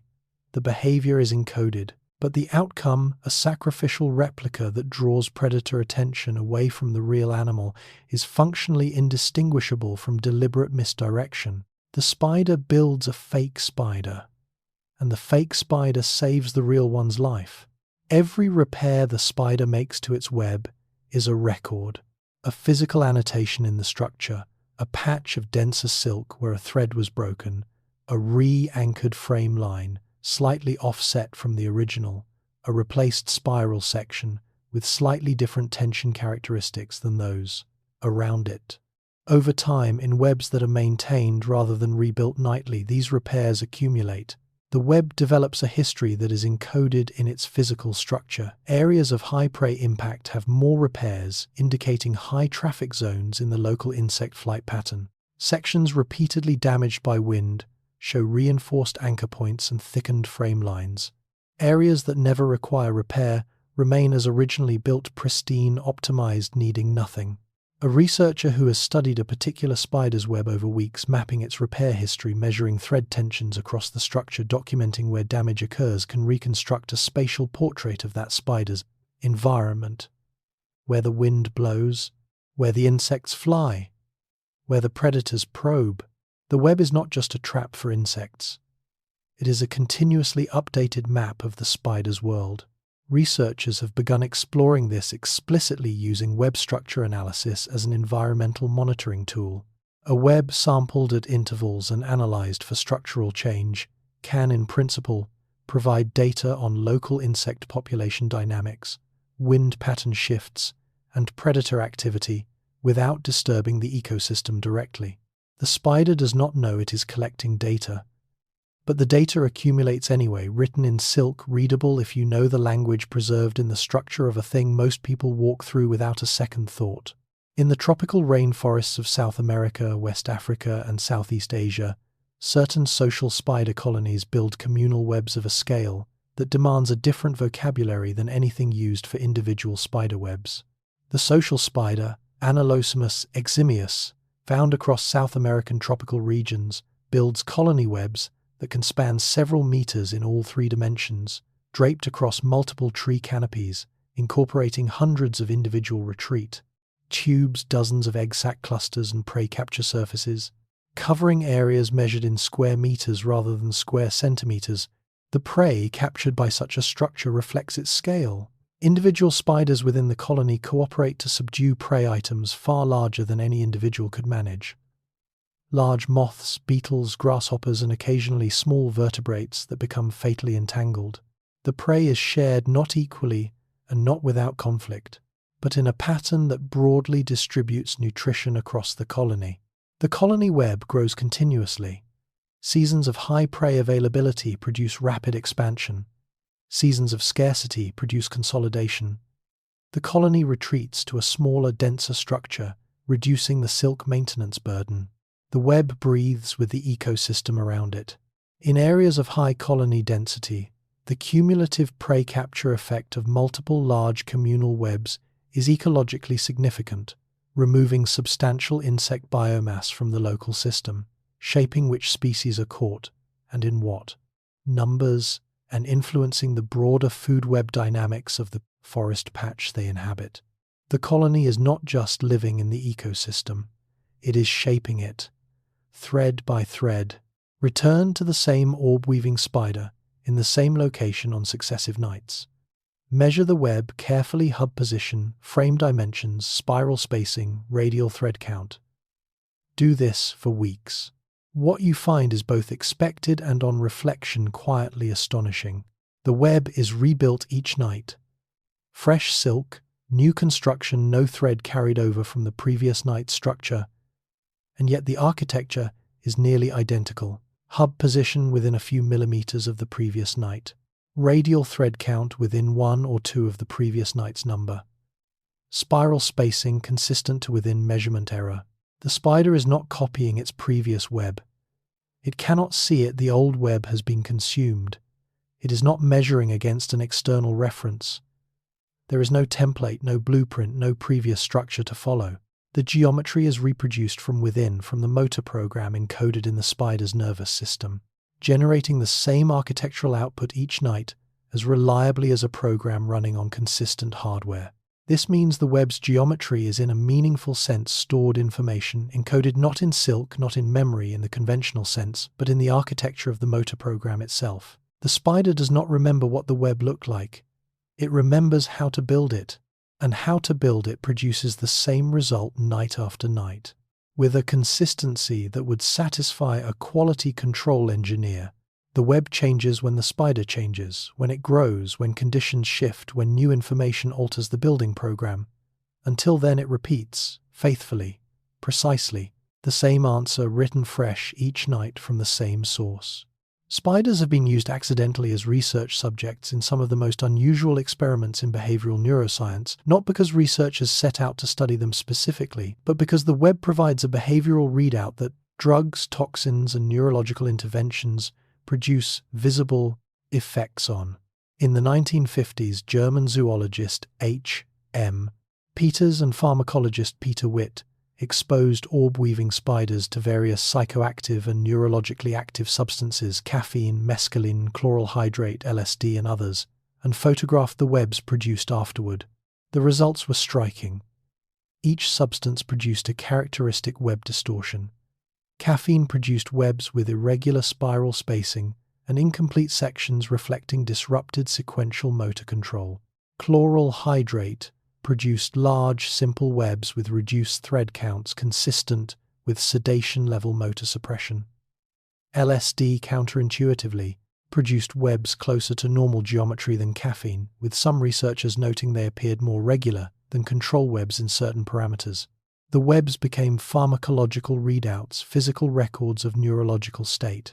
A spider's web built under the influence of a neurologically active compound encodes information about that compound's mechanism of action in its architecture. Current researchers are revisiting this work with modern analytical tools using machine learning to classify web geometries produced under different chemical exposures, working toward automated neurological screening using spiderweb architecture as the readout system. The spider's web as a drug testing platform. It sounds unlikely. The preliminary data says otherwise. A spider web stretched across an open space is not merely a passive filter sitting in still air. It is an object embedded in a moving fluid, and its presence changes the fluid around it. Wind passing through an orb web does not flow unchanged. The threads create microscopic turbulence, small eddies, pressure differentials, localized flow disruptions that alter the airflow pattern in the immediate vicinity of the web. These alterations are small, millimeter scale, below the threshold of human perception. But for an insect, navigating by airflow cues, using the pattern of air movement to locate wind corridors, avoid obstacles, or orient toward food sources, millimeter-scale flow disruptions are significant. A web that disrupts local airflow in a way that mimics a navigational landmark, or that creates a pressure gradient that draws insects toward its surface, is a web that is actively shaping its own catch rate through fluid dynamics. Research teams studying this effect have found measurable differences in insect approach trajectories near webs versus comparable open spaces, suggesting that the web's aerodynamic influence on local airflow does contribute at least marginally to prey encounter rates. The web traps insects that fly into it. It may also subtly redirect insects toward itself, not through any biological signal, not through chemical attraction, but through the simple physics of a permeable structure in a moving airstream. The spider did not calculate this. Physics calculated it. The spider just built the structure, and the structure did the rest. In dry conditions, when prey is scarce, when water sources are distant, when the spider's body is losing moisture to evaporation, the web offers something that has nothing to do with hunting. It offers a drink. The hygroscopic coating on orb web capture spiral threads the glycoprotein layer that keeps the adhesive droplets semi-liquid by drawing moisture from ambient air, also collects water vapor during periods of high humidity, including early morning dew formation. As temperatures drop overnight and humidity rises, water condenses on the silk threads bead by bead, producing a web heavy with microscopic droplets by dawn. Several spider species have been documented drinking from their own webs, moving to dew-laden threads and consuming the accumulated water droplets directly. The web in this context is functioning as an atmospheric water collector, a passive condensation surface that harvests moisture from the air and concentrates it in accessible droplet form. The efficiency of silk as a condensation surface, its hydrophilic coating, its fine structure promoting droplet nucleation, its geometric arrangement, maximizing surface area per unit volume, has attracted serious engineering interest. Researchers developing atmospheric water harvesting technologies for arid environments have studied spider silk architecture as a design reference. Synthetic fiber arrays inspired by silk thread geometry have been prototyped for fog and dew collection in water-scarce regions. The spider built a water harvester. It built it to catch insects. The water collection is incidental, an emergent property of a structure optimized for something else entirely. But emergent or not, the spider drinks from it on dry mornings, and that quietly is enough. Solitude is not a lifestyle choice for most spiders. It is a biological imperative enforced by chemistry, by behavior, and by the simple fact that another spider in most species represents either a competitor, a threat, or a meal. The solitary nature of spiders is not incidental to their biology. It is structural. The same chemical signals that attract mates also trigger aggression in rivals. The same sensitivity to vibration that detects prey also detects approaching conspecifics, and the response in most species is either flight or attack. The spider's sensory system is tuned for a world in which other spiders mean trouble. This makes the existence of genuinely social spider species, the colonial Anelosamus colonies, discussed earlier, and a handful of others scattered across several families, not just interesting, but biologically improbable. Sociality in spiders requires the suppression or redirection of cannibalistic aggression, the development of kin recognition systems, and the evolution of cooperative behaviors that individually cost the actor while benefiting the group. Each of these requirements is independently a significant evolutionary hurdle. Together they represent a barrier that the vast majority of spider lineages, over 45,000 described species, have never crossed. The few that have crossed it arrived at social living through different paths, with different mechanisms producing different social structures. Social spiders did not evolve once. They evolved independently, repeatedly, in scattered lineages, each time overcoming the same deep biological resistance through different evolutionary solutions. The solitary spider is the rule. The social spider is the exception that makes the rule visible. If you have ever watched a bird of paradise perform its courtship display, the elaborate feather arrangements, the precise choreography, the intense focus of the performance, and thought that nothing in the invertebrate world could approach that level of complexity, the peacock spider would. Like a moment of your attention. Male peacock spiders, genus Miratus, native to Australia, are among the most visually spectacular small animals on Earth. They possess abdominal flaps brilliantly coloured in patterns of red, blue, orange, white, and iridescent structural colours produced by microscopic surface architecture rather than pigment that they raise and display during courtship. The display is not static, it is a performance. The male raises his coloured flaps, extends his third pair of legs, which carry tufts of dark bristles, and begins a choreographed sequence of movements. Lateral shuffles, leg waves, abdominal vibrations. The sequence varies by species and by individual, but it is always precise, always directed at the female, and always accompanied by substrate vibrations produced by the male's body movements. The female watches, she evaluates, and she decides. If the display is insufficient, wrong timing, wrong intensity, missing elements, she attacks. Males that fail the evaluation are frequently eaten. The stakes of the performance are absolute. Researchers studying Miratus courtship have documented over 90 distinct species, each with a species-specific display pattern that differs enough from related species to prevent cross-species mating. The diversity of displays each evolved independently, each targeting the specific sensory preferences of females within that lineage, represents one of the most rapid and varied radiations of sexual display behavior known in any animal group. The peacock spider is smaller than a fingernail. The performance it gives is larger than that should allow. Sexual cannibalism, the consumption of a male by a female during or after mating, is among the most documented and least fully understood behaviors in spider biology. It occurs across dozens of unrelated spider families. It is not an accident. It is not a malfunction. In many species, it is a behavior with measurable fitness consequences for both participants. For the female, the logic is straightforward. A consumed male provides protein and energy directly to the female at the moment she needs it most immediately before or during egg production. Studies in some species have shown that females who consume their mates produce larger egg sacs with higher hatching rates than females who do not. The male becomes an investment in his own offspring. For the male, the logic is less obvious but present. In several species, males that are consumed during mating achieve longer mating durations than males that escape because the female's predatory behavior paradoxically keeps her still and engaged for the duration. Longer mating means more sperm transferred. By some measures, be the male who wins. Scientists still debate whether sexual cannibalism in most species represents an adaptive behavior selected because it genuinely increases fitness for both parties, or whether it is a byproduct of predatory instincts that evolution has not fully suppressed in mating contexts. The data varies by species. The answer is probably different in different lineages.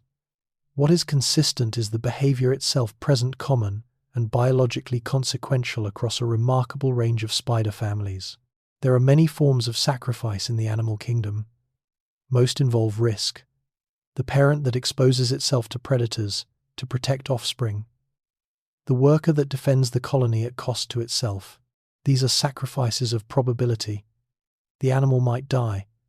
It accepts the risk. The mother of the spider species, Stegodipus dumicola, does not accept a risk. She accepts a certainty. After her eggs hatch, the Stegodipus dumicola mother begins a process called matrophagy, the consumption of the mother by her offspring. But unlike some other species where the mother is simply attacked by hungry young, the Stegodipus mother actively participates in her own dissolution. She begins liquefying her own internal organs, breaking down her tissues from the inside, converting her body into a nutrient-rich fluid. She regurgitates this fluid to feed her spiderlings in their early days. As the process continues, she becomes progressively less functional, moving less, responding less. The structural integrity of her body declining, as its contents are systematically redirected toward her young. By the time the spiderlings are ready to disperse, the mother is gone. Not killed by her young, converted by them with her active biological cooperation. The spiderlings that are raised this way are measurably larger and more robust than those raised without this investment. The mother's sacrifice is not symbolic. It is biochemically quantifiable. She becomes them, and they carry the investment forward into the world. Most spiders are ectothermic. Their body temperature tracks the environment around them. When it gets cold, they slow. When it freezes, most die. The biochemical processes that drive movement, venom production, silk synthesis, and digestion all require temperatures above the point at which water crystallizes inside cells. The Greenland wolf spider, Pardosa glacialis, does not follow this rule with anything like normal compliance. This species lives at latitudes where summer lasts approximately 8 weeks, and temperatures above freezing are a seasonal event rather than a baseline condition.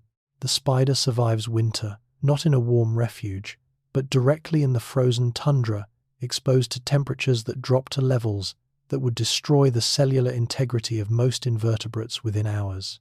It does so through a combination of freeze tolerance and supercooling, producing compounds that lower the freezing point of its body fluids, and in some individuals tolerating the formation of ice in extracellular spaces while maintaining liquid cytoplasm within cells. The biochemistry required is complex. It is maintained at energetic cost throughout the winter months, when the spider is effectively dormant but not metabolically inactive.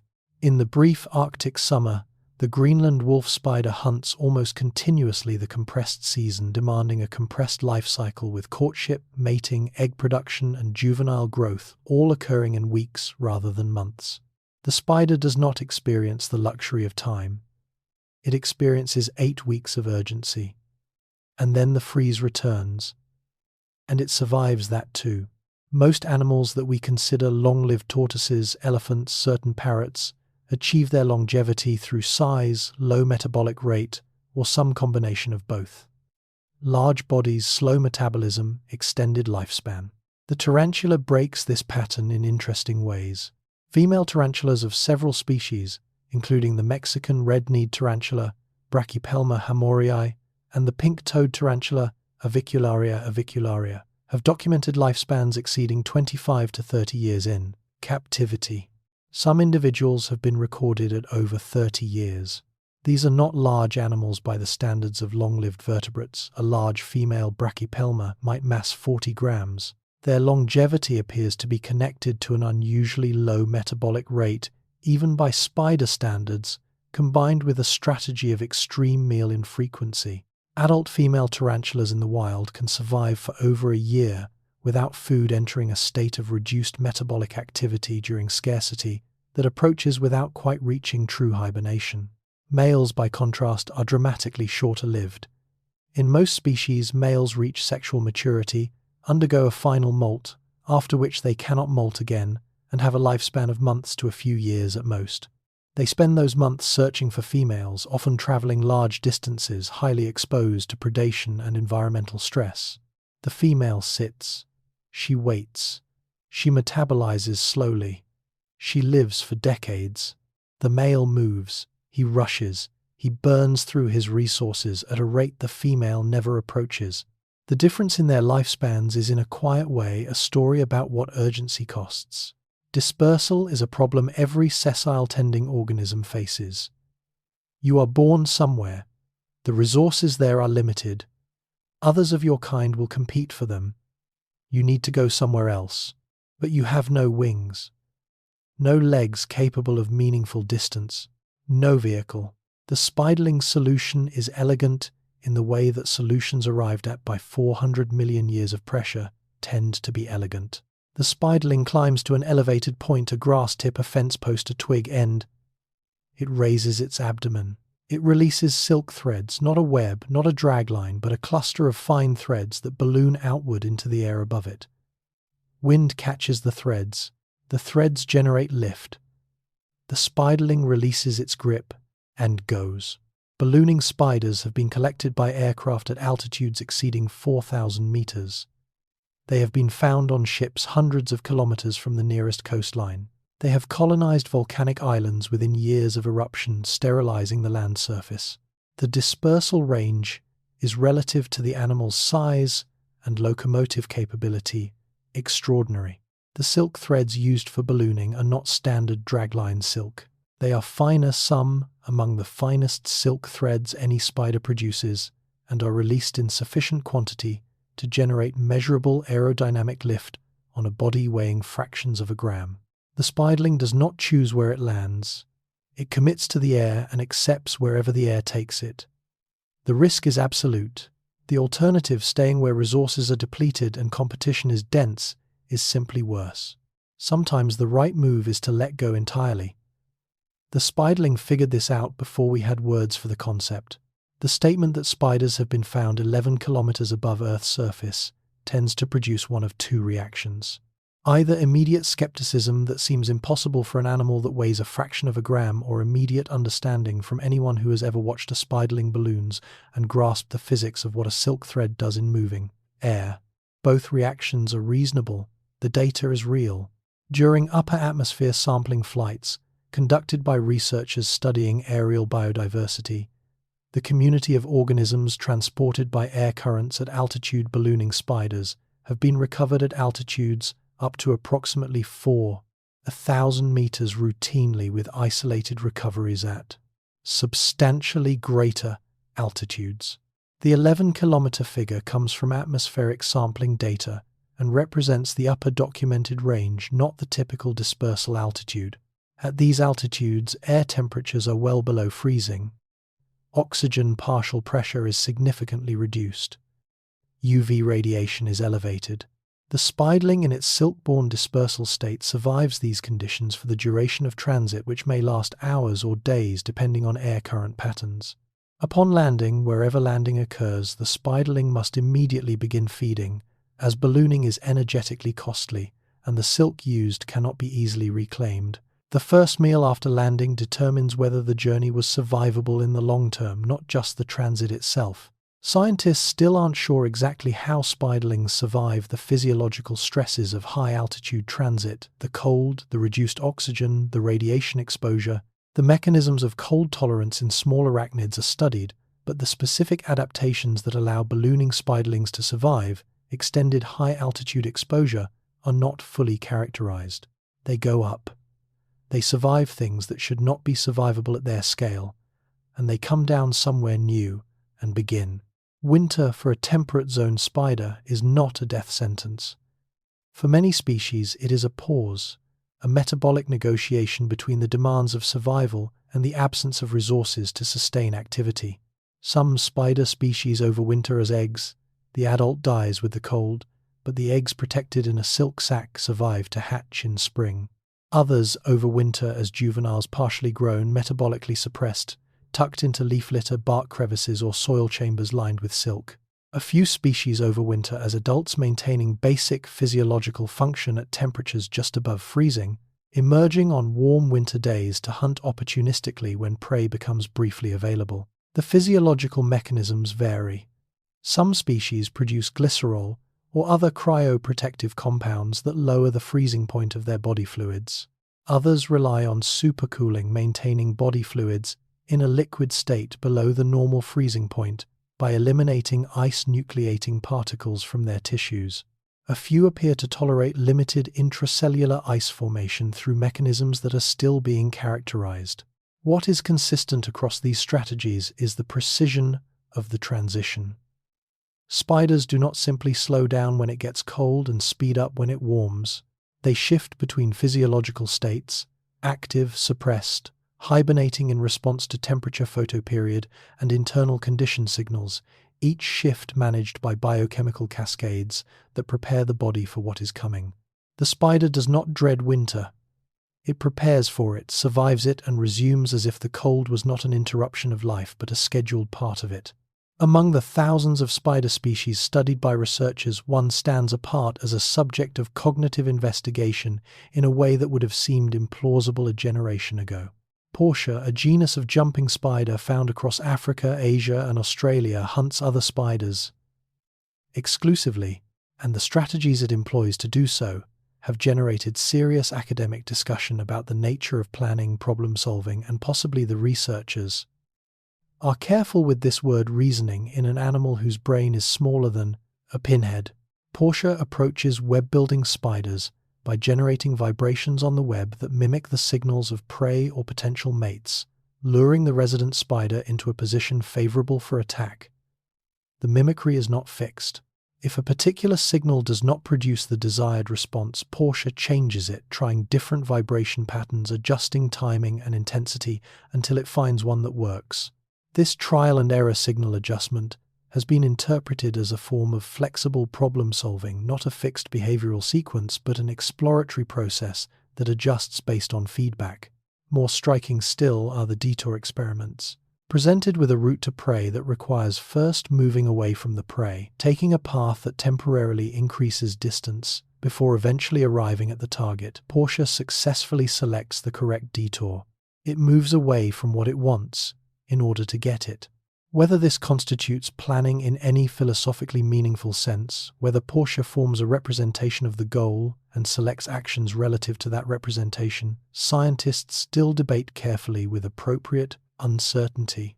What is not uncertain is the behavior. Portia does things that in a larger animal we would not hesitate to call clever. The detour experiments with Portia did not end with simple route navigation. Researchers pushed further, and what they found deepened the questions considerably. In one experimental design, Portia was placed on a central platform surrounded by water, with 2 islands visible, one containing prey, one empty.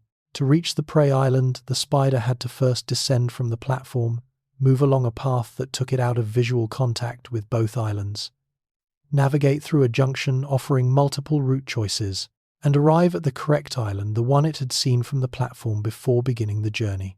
Portia selected the correct island, the one with prey at rates significantly above chance. It made the selection before beginning the journey. It maintained the goal across a period of travel during which the prey was not visible, across a decision point that required choosing correctly without direct sensory guidance. The most parsimonious explanation, the one that requires the fewest assumptions about mental complexity, is that Portia forms a spatial representation of the environment from its initial visual survey stores, a goal state derived from that survey, and uses both to navigate toward the goal during transit. Whether that constitutes what philosophers and cognitive scientists mean when they use the word planning is genuinely an open question. The behavioral data does not require us to conclude that Portia plans, but it does require us to explain what it is doing, and every explanation that falls short of something like planning runs into the data eventually. Scientists are careful here. Careful is the right disposition, but the data keeps asking the question, and the question keeps not going away. The claim that spiders can recognize individual humans is one that requires careful unpacking because the evidence is real, the mechanism is incompletely understood, and the popular interpretation often outpaces what the data actually shows. What researchers have documented is this. Certain jumping spider species, particularly Portia and related genera with high-resolution visual systems, show measurably different behavioral responses to stimuli they have encountered repeatedly versus novel stimuli. Spiders exposed to a particular visual pattern, including in some experiments, images of human faces, show reduced alarm responses, altered investigation behavior, and faster habituation compared to spiders encountering the same stimulus for the first time. Whether this constitutes recognition, the formation of a stored individual identity, representation, and its retrieval on subsequent encounter, or whether it is a simpler habituation process where repeated exposure to any stimulus reduces its novelty signal regardless of identity encoding, is the crux of the scientific debate. The distinction matters. Habituation is a basic property of almost all nervous systems. Recognition, the specific encoding of individual identity, is considerably rarer and more cognitively demanding. The jumping spider's visual system is sophisticated enough to make individual recognition biologically plausible. The behavioral evidence is consistent with recognition but not conclusive. Researchers are designing experiments to distinguish between the two mechanisms, a technically difficult problem given the animal's size and the constraints of controlled behavioral testing. The spider may know your face. What it does with that information, if it is information in any meaningful sense, is still being worked out. In the social spider colonies described earlier, the Anelocymus colonies with their multi-cubic meter communal webs, the question of how labor divides itself across thousands of individuals raises a fundamental puzzle. There is no queen, no central coordinator, no individual with authority over others. And yet, in functional colonies, prey is captured cooperatively, young are tended, web sections are repaired, and the colony persists. How research examining labor division in social Anelocymus colonies has found that individuals within a colony are not behaviorally interchangeable. Individual spiders show consistent differences in their tendency to engage in prey, attack web maintenance, or brood care, and these differences are stable across time and context. Some individuals are reliably aggressive toward prey. Others reliably engage in silk repair. Others cluster around egg sacs. These differences do not appear to be rigidly caste-based. There is no developmental pathway that locks an individual into a fixed role. Instead, they appear to reflect individual behavioral tendencies, personality differences in the language. Researchers are increasingly willing to apply to invertebrates that distribute labor across the colony through a self-organizing process. The colony does not assign tasks. Tasks get done because individuals with different tendencies respond differently to the same situation, The aggressive individual responds to web vibration by attacking. The maintenance-oriented individual responds by inspecting and repairing. The brood-attentive individual responds by moving toward the egg cluster. No instruction required. No hierarchy needed. The colony organizes itself from the behavioral diversity of its members. It is in miniature a model of distributed governance, efficient, resilient, and leaderless, running on silk and temperament in the forest canopy, without anyone having decided that was how it would work. Among the stranger documented behaviors in spider, reproductive biology is one that belongs to the Australian redback spider, a close relative of the black widow, responsible for more spider bites in Australia than any other species, and, specifically to its males. The male redback is dramatically smaller than the female, roughly 1/30th of her mass. He locates a female by following pheromone trails left on her web, approaches cautiously, performs a brief courtship involving web vibration and body contact, and then during mating performs a somersault that positions his abdomen directly in front of the female's chelicerae. The female bites. The male continues mating. In approximately 65% of documented mating events, the male is partially or fully consumed during copulation. And here is the part that deepens the puzzle. Males that are consumed during mating have longer mating durations because the female's feeding behavior maintains physical contact and keeps her engaged and father significantly more offspring than males that escape. The male's self-presentation to the female's jaws is not accidental. It is a behavioral sequence. The somersault is a specific, repeatable motor pattern performed at a specific point in the mating sequence. It is not forced. It is initiated. Researchers still debate whether this constitutes an adaptive sacrifice, a behavior selected because it genuinely maximizes male reproductive success, or whether it is better described as a byproduct of the mating sequence that males cannot escape once begun. The data on offspring outcomes suggests the sacrifice is reproductively beneficial. The male redback may be by the metric that evolution actually uses succeeding, even at the cost of everything else. Reproduction for most animals requires the immediate conjunction of two individuals, the timing of fertilization determined by the timing of mating. The female spider, in many species, has uncoupled these two events. Female spiders of numerous species possess specialized structures called spermathecae, internal storage organs that maintain viable sperm for extended periods after mating. The sperm does not fertilize eggs immediately. It is stored, kept viable sometimes for months while the female continues feeding, growing, and preparing for egg production under conditions she selects. The advantage is substantial. A female that mates once with a single male in a single encounter can produce multiple egg sacs across an extended period, fertilizing each clutch from stored sperm as environmental conditions warrant.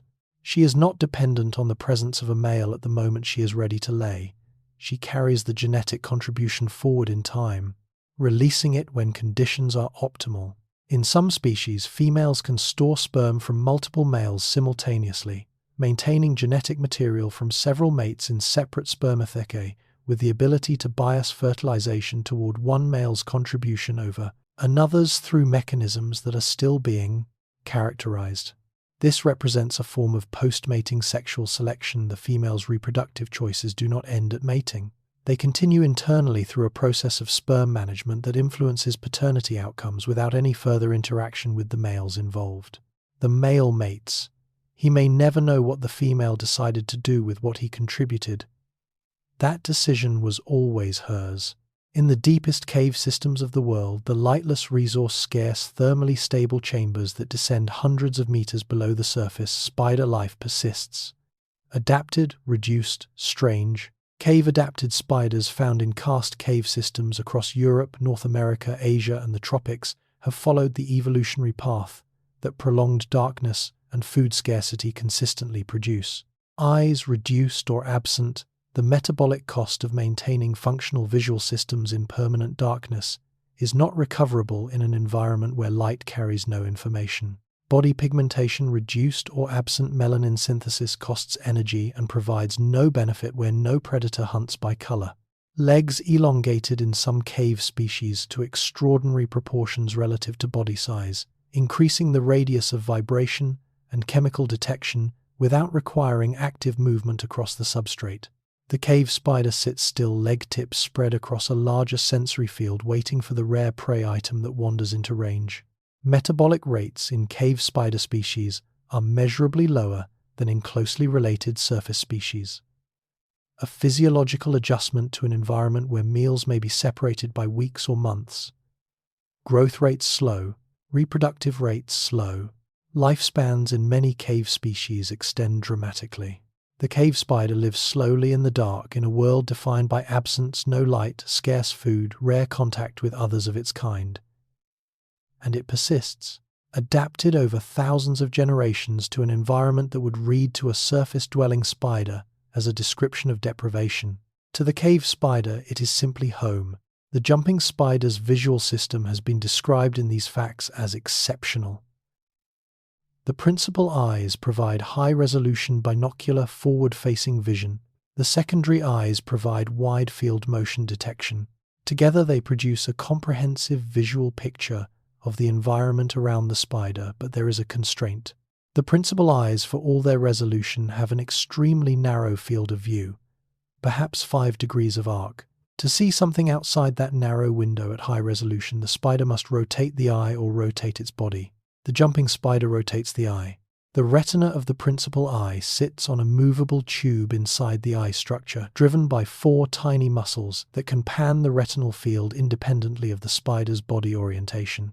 The spider can track a moving target with its high-resolution retina while its body remains perfectly still. The eye moves inside the head. Researchers studying this system have found that the movable retina scans in characteristic patterns, not random sweeps, but structured sampling sequences that efficiently cover the visual field and prioritize regions of likely interest, based on the spider's behavioral context. The scan pattern changes when the spider is hunting versus when it is navigating versus when it is evaluating a potential mate. The eye is not just a sensor, it is a directed sensor, actively steered toward information the spider's behavioral state predicts will be most relevant. Attention in the neurological sense, the selective allocation of sensory resources toward predicted relevance, appears to be operating in an eye structure that has no connection to anything we would recognize as a cortex.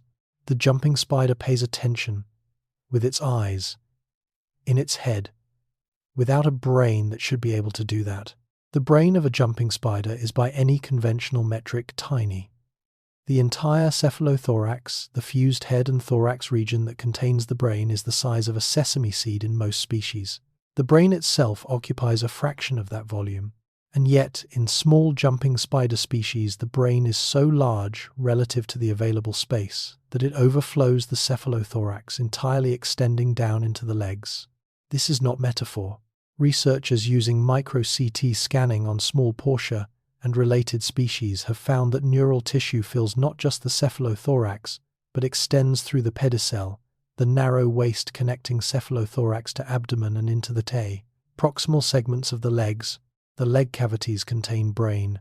This occurs because the visual processing demands of the jumping spider's principal eye system, the high-resolution movable retina requiring complex neural processing to interpret its output, require more neural tissue than the cephalothorax can contain in a small-bodied animal. The brain expands into the space available. The animal is quite literally thinking with its legs. This finding reframes what we observe when a jumping spider raises its forelegs and orients them toward a target. The legs are not just moving, they contain part of the neural substrate that is processing the visual information driving the movement. The action and the cognition generating the action are happening partially in the same structure. It is the closest thing in nature to a body that thinks throughout itself, not in the metaphorical sense, but in the anatomical one. The definition of tool use in animals has been refined repeatedly, as researchers have documented its occurrence in species that prior frameworks would have excluded. The original definition required deliberate modification of an external object to achieve a goal. Subsequent revisions have loosened some of these criteria, recognizing that the cognitive demands of tool use lie in the selection and application of an external object, not necessarily in its modification. Under broader definitions, certain spider behaviors qualify. The water spider Argyroneta aquatica constructs and maintains a diving bell, a dome of air trapped beneath the water surface, held in place by a silk framework anchored to aquatic vegetation. The spider carries air bubbles from the surface, releases them beneath the silk dome, and uses the accumulated air pocket as an oxygen reservoir and retreat structure, allowing it to live, hunt, and reproduce in a fully subaquatic environment. The silk framework is a constructed structure that manipulates a physical resource, air, to create a habitable environment where none would otherwise exist. The spider is not modifying the air or the silk in isolation. It is using each as a component in a system that produces a result, breathable atmosphere underwater, that neither component alone could achieve. Whether this constitutes tool use depends on which definition you apply.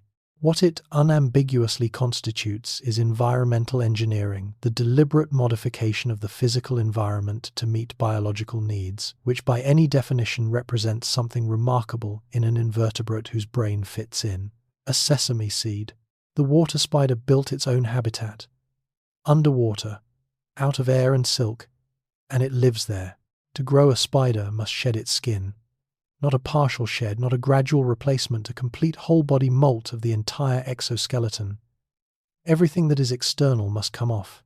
The spider stops eating days before the molt, emptying its gut, reabsorbing material from the old exoskeleton, where possible building fluid pressure beneath the cuticle that will eventually split it open. The spider lies on its back or hangs from a silk thread and waits for the old exoskeleton to crack along specific seam lines near the cephalothorax.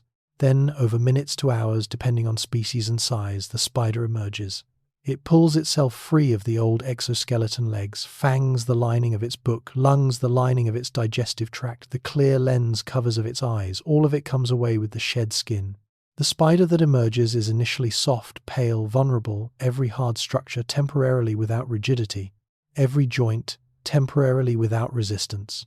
During this window, which lasts from hours to days depending on how quickly the new exoskeleton hardens, the spider is almost completely defenseless.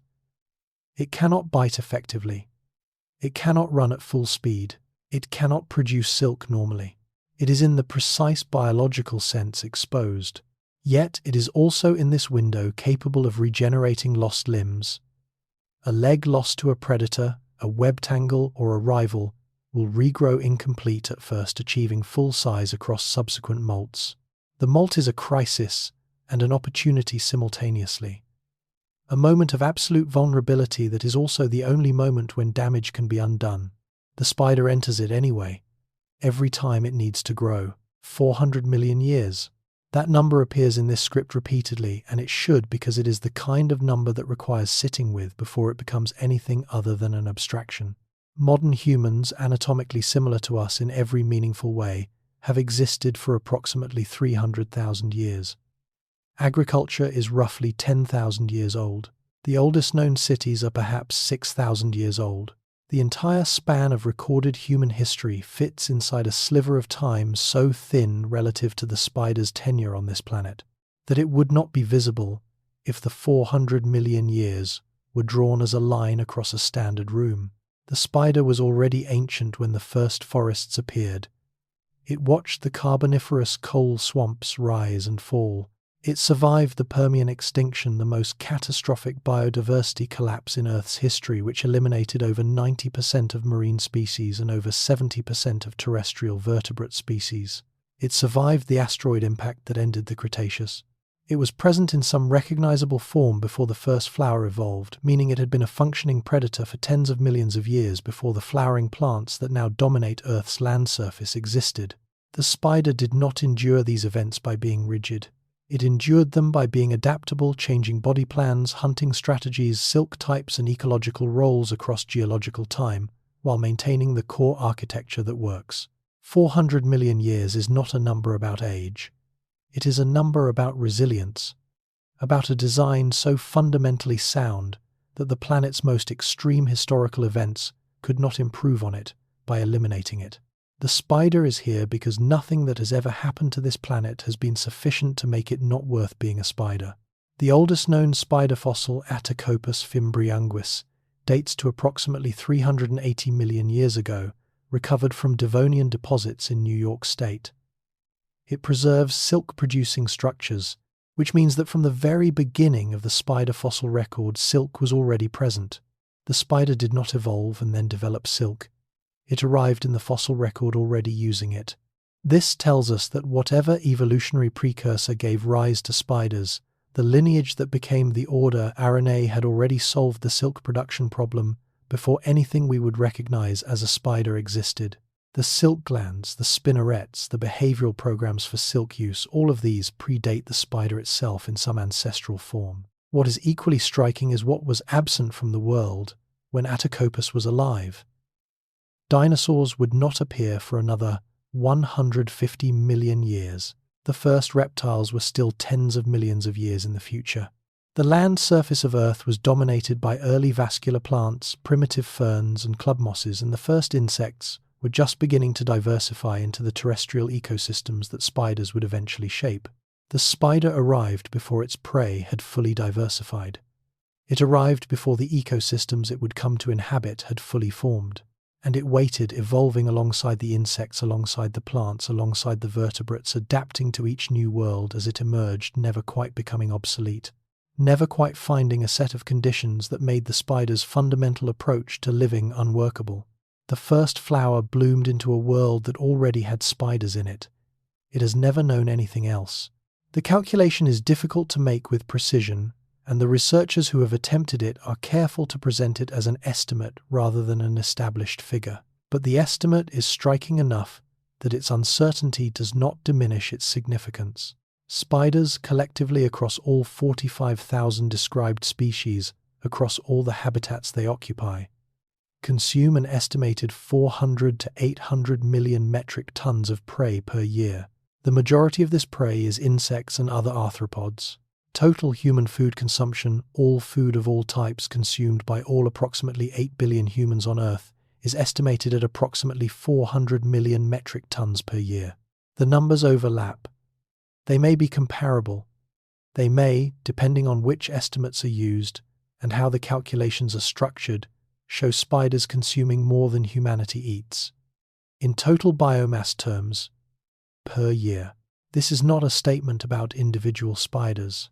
It is a statement about aggregate ecological impact. What happens when 45,000 species, each doing what a spider does, operate simultaneously across every terrestrial and many freshwater ecosystems on Earth? The spider is not a minor player in the planet's energy budget. It is one of the primary processors of insect biomass, taking energy fixed by plants transferred to insects and transferring it again up the food chain through predation. Remove the spider from this system, and the insect biomass that was being consumed does not disappear. It accumulates, it multiplies, and the consequences cascade through every ecosystem the spider currently regulates. The spider is not a detail in the living world. It is load-bearing infrastructure. Agriculture, the system that feeds 8 billion humans, is dependent on a functional insect ecosystem in ways that most people never consider until the system begins to fail. Pollination is the well-known dependency. Pest control is less discussed, but equally critical. The insects that damage crops, aphids, caterpillars, leafhoppers, whiteflies, and hundreds of others are kept at population levels that agriculture can tolerate in part by the predatory pressure of spiders. Studies conducted in agricultural landscapes have found that spider densities in field margins, hedgerows, and within crop rows correlate significantly with pest. Insect population levels higher. Spider densities correspond to lower pest densities and vice versa. In rice paddies across Asia, spiders have been documented as among the most important natural pest control agents, consuming rice planthopers and other pest species at rates that in high spider density fields rival or exceed the pest reduction effects of chemical insecticide applications. The economic value of spider-mediated pest control in global agriculture has been estimated in the hundreds of billions of dollars annually, a service provided continuously without payment, without application, without the resistance. Development that eventually defeats chemical pest control. Strategies. When broad-spectrum pesticide applications eliminate spider populations from agricultural land, as they frequently do, pest rebound is often rapid and severe. The spiders that were suppressing the pest population are gone. The pest population, freed from predatory pressure, expands into the resource surplus. The pesticide that was supposed to reduce pest pressure has, by eliminating the spiders, created conditions for a worse outbreak than would have occurred without treatment. The spider was doing the work. The pesticide removed the worker. Every continent, every major biome, every habitat type from tropical rainforest to Arctic tundra, from intertidal zone to high-altitude alpine meadow, from the interior of active ant colonies to the surface of the open ocean, spiders are found in all of them. The single exception, Antarctica, is partial. Subantarctic islands host spider populations. The continental interior of Antarctica, proper with its permanent ice cover and absence of terrestrial arthropod prey, does not. This is less a biological limit than a resource limit. There are no insects to eat on the Antarctic ice sheet. The spider is not absent because it cannot survive the cold. The Greenland wolf spider's physiology demonstrates that cold is manageable. It is absent because there is nothing there for it to eat. Every other terrestrial environment on Earth contains spiders. High-altitude surveys have found spiders living above 5,000 meters on Himalayan slopes in permanent low-temperature, low-oxygen, high UV conditions. Intertidal surveys have found spider species that regularly submerge with the tide surviving hours of submersion by trapping air in silk-lined retreats. Desert surveys have found spiders in environments receiving less than 25 millimeters of rain per year, surviving on the moisture extracted from prey and atmospheric condensation. The spider has not conquered these environments through a single generalist adaptation. It has differentiated 45,000 species, each tuned to its particular combination of conditions, filling ecological roles in every corner of the terrestrial world, with a diversity that most animal groups cannot approach. Wherever there are insects, there are spiders. And wherever there are spiders, something is being regulated, consumed, and cycled back into the living system. Spider silk has been used by humans for purposes well beyond pest control and material science research. And some of these uses predate modern science by centuries. In the Pacific Islands, indigenous fishing communities have used the large, strong orb webs of golden silk orb weavers Nephila species as fishing nets and lures for small fish, harvesting webs intact from their natural positions and deploying them directly. The silk's strength, its water resistance, and its visibility in water, it appears golden under certain light conditions, made it a practical fishing material in communities without access to synthetic fibers. In European folk medicine, spider webs were applied to wounds as a hemostatic agent to stop bleeding, a practice that has a partial biochemical basis. Spider silk is non-allergenic. In most individuals carries a slight positive charge that promotes platelet adhesion and provides a physical matrix that supports clot formation. It is not a reliable medical treatment by modern standards, but it is not entirely without mechanism either. In optical instrumentation before the development of precision synthetic fibers, spider dragline silk was used as the crosshair filament in telescopes, gun sights, and surveying instruments. The silk's combination of fine diameter, high tensile strength, and stability across temperature variation made it the best available material for this purpose for centuries. Crosshairs in scientific instruments used by astronomers in the 1800s and 1900s were frequently made from spider silk. The spider across human history has been a material resource, a medical tool, and a precision instrument component. We have been borrowing from it informally, inconsistently, often without full understanding of why it worked for a very long time. Arachnophobia, the fear of spiders, is among the most prevalent specific phobias in human populations. Estimates of prevalence vary by study methodology and cultural context, but figures suggesting that between 3 and 15% of people experience significant fear responses to spiders appear consistently across multiple populations. The conventional psychological framework treats phobias as learned fears acquired through direct negative experience, observational learning, or informational transmission. Someone was frightened by a spider, or saw another person react with fear, or was told spiders were dangerous, and the fear was acquired. But the prevalence and cross-cultural consistency of arachnophobia and research on infant responses to spider images before any learning experience could reasonably have occurred has prompted a competing hypothesis. Perhaps the fear is not entirely learned.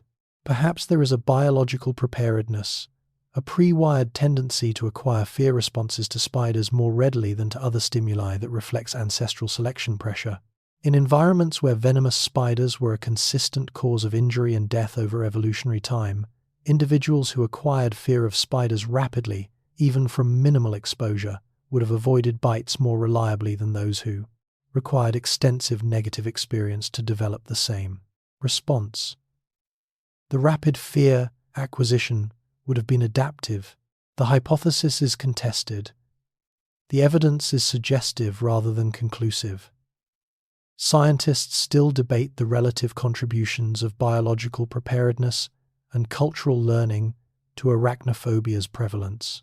But the possibility that your fear of spiders is in some partial sense a memory, not your memory but a memory carried in your nervous system from ancestral encounters across thousands of generations, is one of the stranger implications of evolutionary psychology. Your great-great-grandmother was afraid of something real, and the echo of that fear may still be running in you. When a spider kills prey, it does not remove the prey from the ecosystem's nutrient cycle. It processes it, concentrating the prey's nutrients into spider body tissue, spider silk, and spider excretion products, and releases those nutrients back into the surrounding environment in forms that other organisms can access. Spider excretion deposits, primarily uric acid and guanine, are nitrogen-rich. In habitats where spiders are dense, these deposits represent a measurable input of bioavailable nitrogen to the soil system.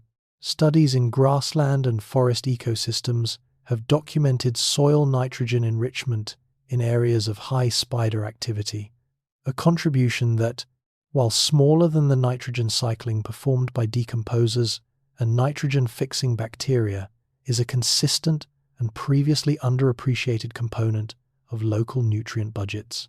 Additionally, the carcasses of prey consumed by spiders, the desiccated husks left after feeding, decompose rapidly, releasing their remaining nutrient content to the soil. Spiderwebs themselves, when abandoned or destroyed, contribute silk protein to the detritus layer, a small but continuous input of high-quality organic material to the decomposer community. The spider, in other words, is not extracting nutrients from the ecosystem and holding them in a biological dead end. It is processing them, concentrating them, and releasing them in different forms at different rates in different locations back into the cycling system. Every spider in a forest is a nutrient pump, quietly moving energy and matter from insects to soil, from prey to web, from living prey to decomposing husk. Not dramatically, not visibly, but continuously. And at a scale 45,000 species, every terrestrial ecosystem, that adds up to something the system would notice if it stopped. Across human cultures separated by oceans and millennia, the spider has occupied a place in mythology and cosmology that goes far beyond its ecological role. It has been repeatedly and independently imagined as a creator. In Lakota and other plains indigenous traditions, Iktomi the spider trickster is a figure of creation and chaos, simultaneously responsible for the structure of the world and the disruption of its orderly functioning. In West African Akan tradition, Anansi, the spider is the keeper of stories, the figure who brought narrative itself into the world, who holds human knowledge in the threads of his web. In ancient Egyptian cosmology, the goddess Neith, associated with weaving and warfare, carries spider symbolism in her role as a weaver of the world's fate. In certain Hindu traditions, the world itself is described as a web maya, the fabric of illusion woven by a cosmic spider whose threads are the substance of perceived reality. These traditions did not influence each other. They emerged independently in different cultures on different continents across thousands of years, and they arrived repeatedly at the same metaphor. The spider weaves. What it weaves is the world. Whether this convergence reflects something about the spider's observable behavior, the visible act of constructing a complex structure from its own body, or something deeper about how human minds process the combination of creation, danger and geometric precision, is a question that mythology and cognitive science approach from different directions without yet meeting in the middle. The metaphor persists. In cultures that have never shared a word, the spider keeps being imagined as the thing that made everything. The pharmaceutical application of spider venom has moved beyond research proposals. One compound has already completed the full journey from spider to approved medicine. Prialt, generic name ziconotide, is a synthetic version of a peptide originally isolated from the venom of the cone snail, not a spider, but it opened the regulatory and scientific pathway that spider venom research is now following. More directly relevant is the development of compounds derived from spider venom peptides that are currently in clinical trials for pain management, cardiac arrhythmia, and erectile dysfunction, the last derived from research on the Brazilian wandering spider, Phonutria nigriventa, whose venom produces prolonged smooth muscle relaxation as one of its effects. The erectile dysfunction application emerged from clinical observations of bite victims rather than deliberate pharmaceutical research, a reminder that some of the most useful discoveries begin as medical emergencies rather than designed experiments. Several spider venom-derived compounds targeting specific ion channels implicated in chronic pain are in various stages of pharmaceutical development. The regulatory pathway is long. Clinical trials are expensive. Not all compounds that show promise in laboratory and animal studies survive the transition to human clinical trials. But the pipeline exists. It is moving, and the compounds entering it were designed by evolution, tested across millions of generations of predator-prey interaction, refined to a precision that pharmaceutical chemists working from first principles would require decades to approximate.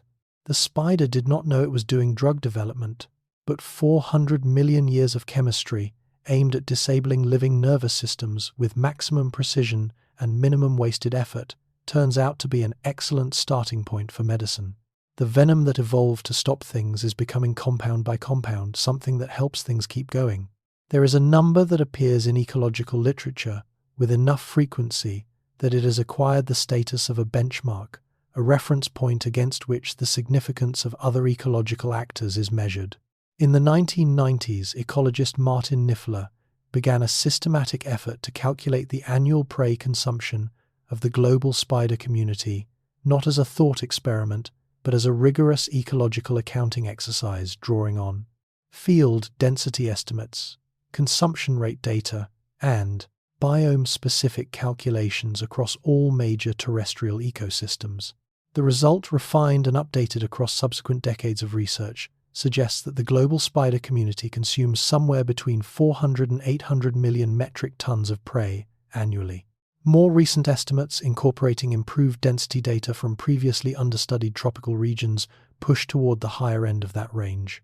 To hold that number against something concrete, the combined biomass of every living human on Earth is approximately 380 million metric tons.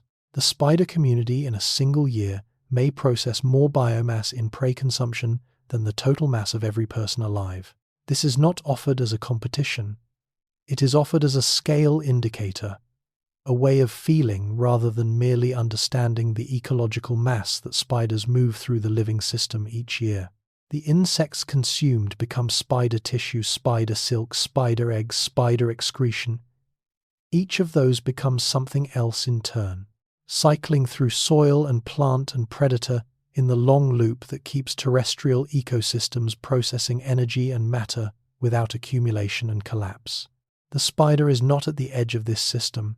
It is woven through the center of it, a thread in the fabric it helped build, moving energy through every ecosystem it inhabits, doing it quietly, doing it continuously, doing it whether or not anyone is paying attention.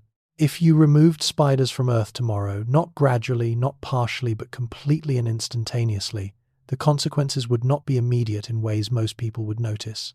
There would be no explosion, no darkness, no sudden silence. The world would look the same for a while, as it always had. Then the insects would begin to accumulate. Without the predatory pressure that spiders collectively exert on insect populations, the continuous distributed ecosystem-wide removal of insect biomass that occurs every night in every field, forest, and garden on Earth, insect population dynamics would shift.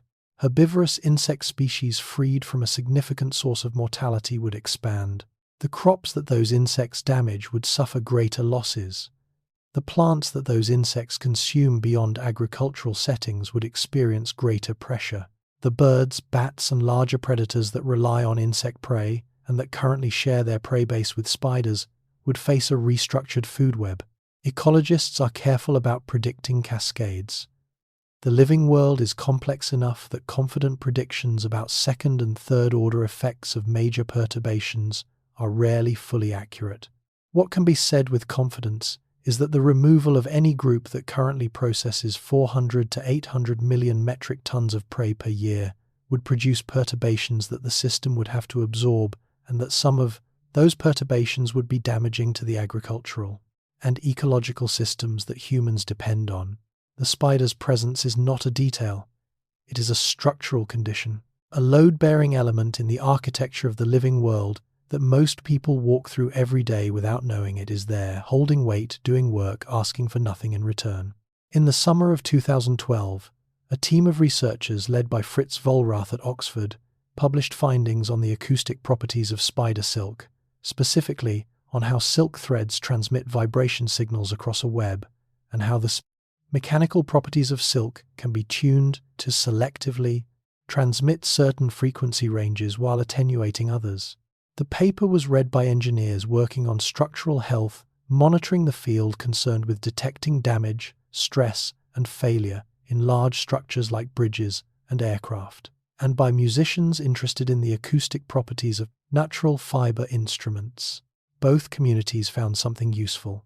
For structural engineers, the silk's ability to transmit vibration across large distances with minimal signal loss while encoding information about the mechanical state of the structure. It is part of suggested applications in distributed sensor networks, systems that use the structure itself as the signal medium rather than installing separate sensor arrays. A building whose structural members behave like spiderweb threads transmitting information about their own mechanical state to a central reader is a building that monitors itself. For acoustic engineers, the tunable vibration transmission properties of silk, the fact that thread tension, diameter, and coating can shift, which frequencies are transmitted clearly and which are damped, suggested applications in musical, instrument design, vibration, isolation systems, and acoustic filtering. The spider did not design any of these applications. It built a web that worked. The web works for reasons that turn out to be applicable to problems the spider never encountered.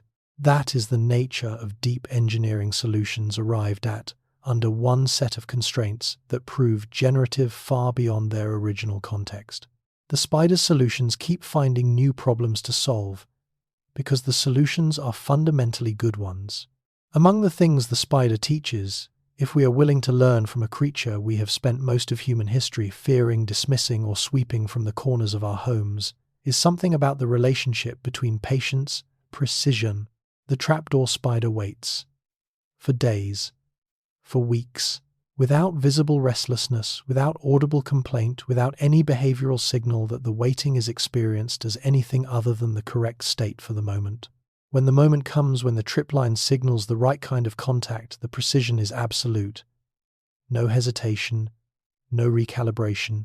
The preparation and the action are one continuous thing separated only by time. The orb weaver rebuilds.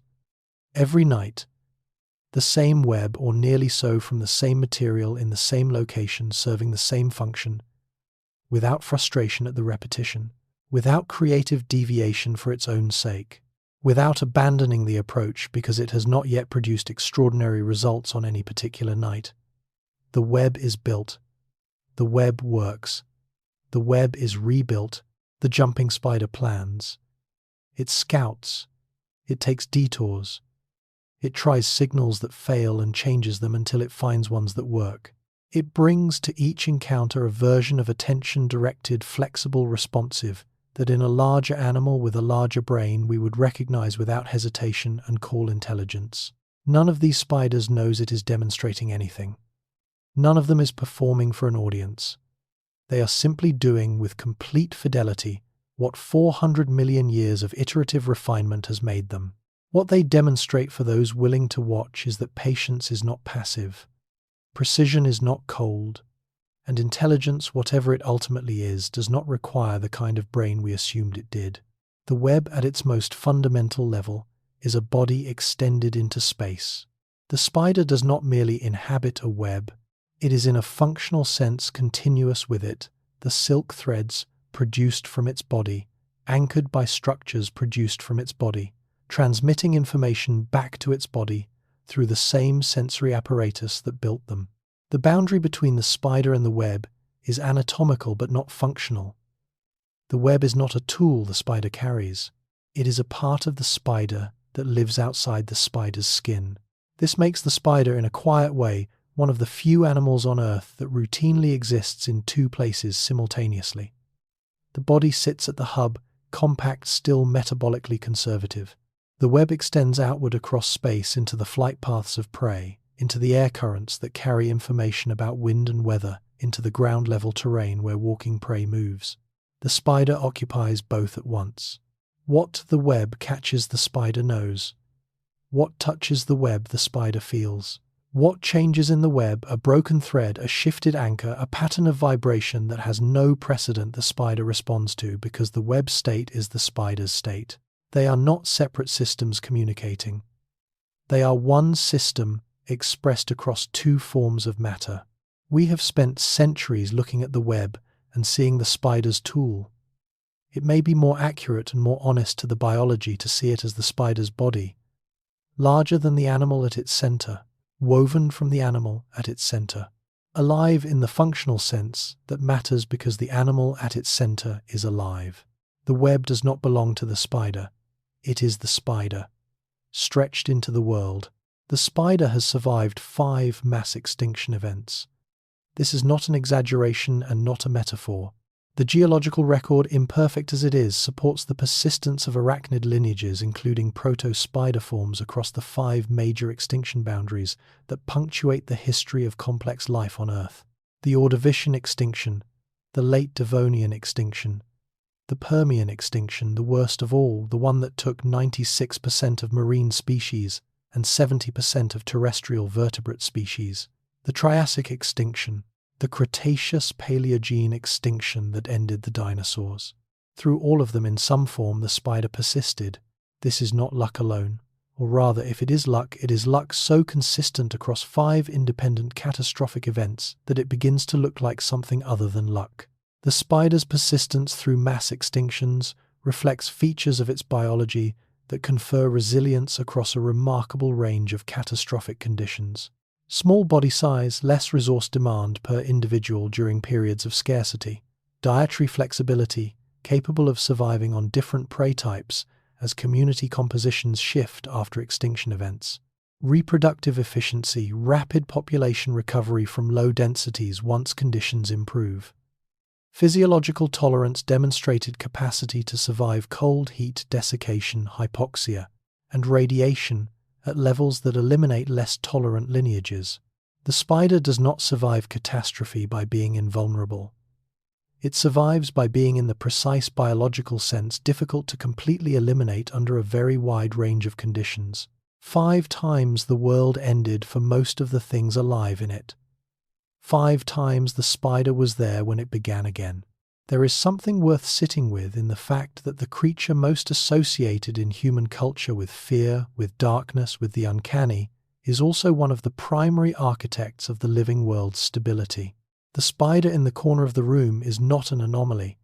It is not an intrusion. It is an ancient resident of the same planet you live on, one that arrived here approximately 397 million years before your species did, and that has been maintaining the insect populations, cycling nutrients, holding ecological balances that your civilization's food systems depend on, for the entirety of the time that anything resembling human society has existed. The fear response is understandable. It may, as discussed, be partially ancestral, a biological preparedness that served real protective function across the long history of human evolution in environments where venomous spiders were a genuine cause of death. The fear is not irrational in its origins, but the relationship between the spider and the fear it triggers in human nervous systems is one of the more striking mismatches in the human experience of the natural world. The animal that the human body treats as a threat that can trigger the full sympathetic nervous system response, the elevated heart rate. The urgent desire to remove oneself from the situation is simultaneously an animal that by its presence is performing ecological services on which human survival depends. The spider is not the danger. The spider is in significant ways the protection. The corner of the room has been doing more work than most people imagine. In the dark, in the silence, in the patient, precise, unhurried way that 400 million years of practice produces. Silk, venom, web, eye, patience, precision, dispersal, survival, sacrifice, regeneration, cognition perhaps, planning possibly. 400 million years of all of it woven together in a body the size of a coin, operating on a nervous system smaller than a pinhead, producing outcomes that ecological science is still learning to fully measure. There is no single word for what the spider is. Predator is accurate but insufficient. Engineer is apt but incomplete. Survivor is true but understates what surviving 5 mass extinctions across 400 million years actually requires. Ancient is correct, and yet somehow still undersells it. The spider is a convergence point, a place where silk chemistry and structural engineering and pharmacology and sensory science and evolutionary biology and ecological theory all meet in a single small body that has been solving problems simultaneously across geological time. The problems it solves are not simple ones. Catching prey in the dark, building structures from its own body, communicating through substrate vibration, surviving winters that freeze the world, raising young at the cost of everything, finding in the venom that disables prey compounds that may one day extend human lives. None of this required consciousness in the way we typically use the word. None of it required intention or ambition or any of the qualities we associate with accomplishment in our own species. It required only time and pressure and the slow, relentless arithmetic of survival, selecting for what works over what does not. What works in the spider is everything, all at once, for 400 million years. Tonight, while you sleep, the spider's in your home, and there are spiders in your home, whether you have seen them or not, whether you know it or not, will be working. Not metaphorically, not poetically, literally, functionally, ecologically working.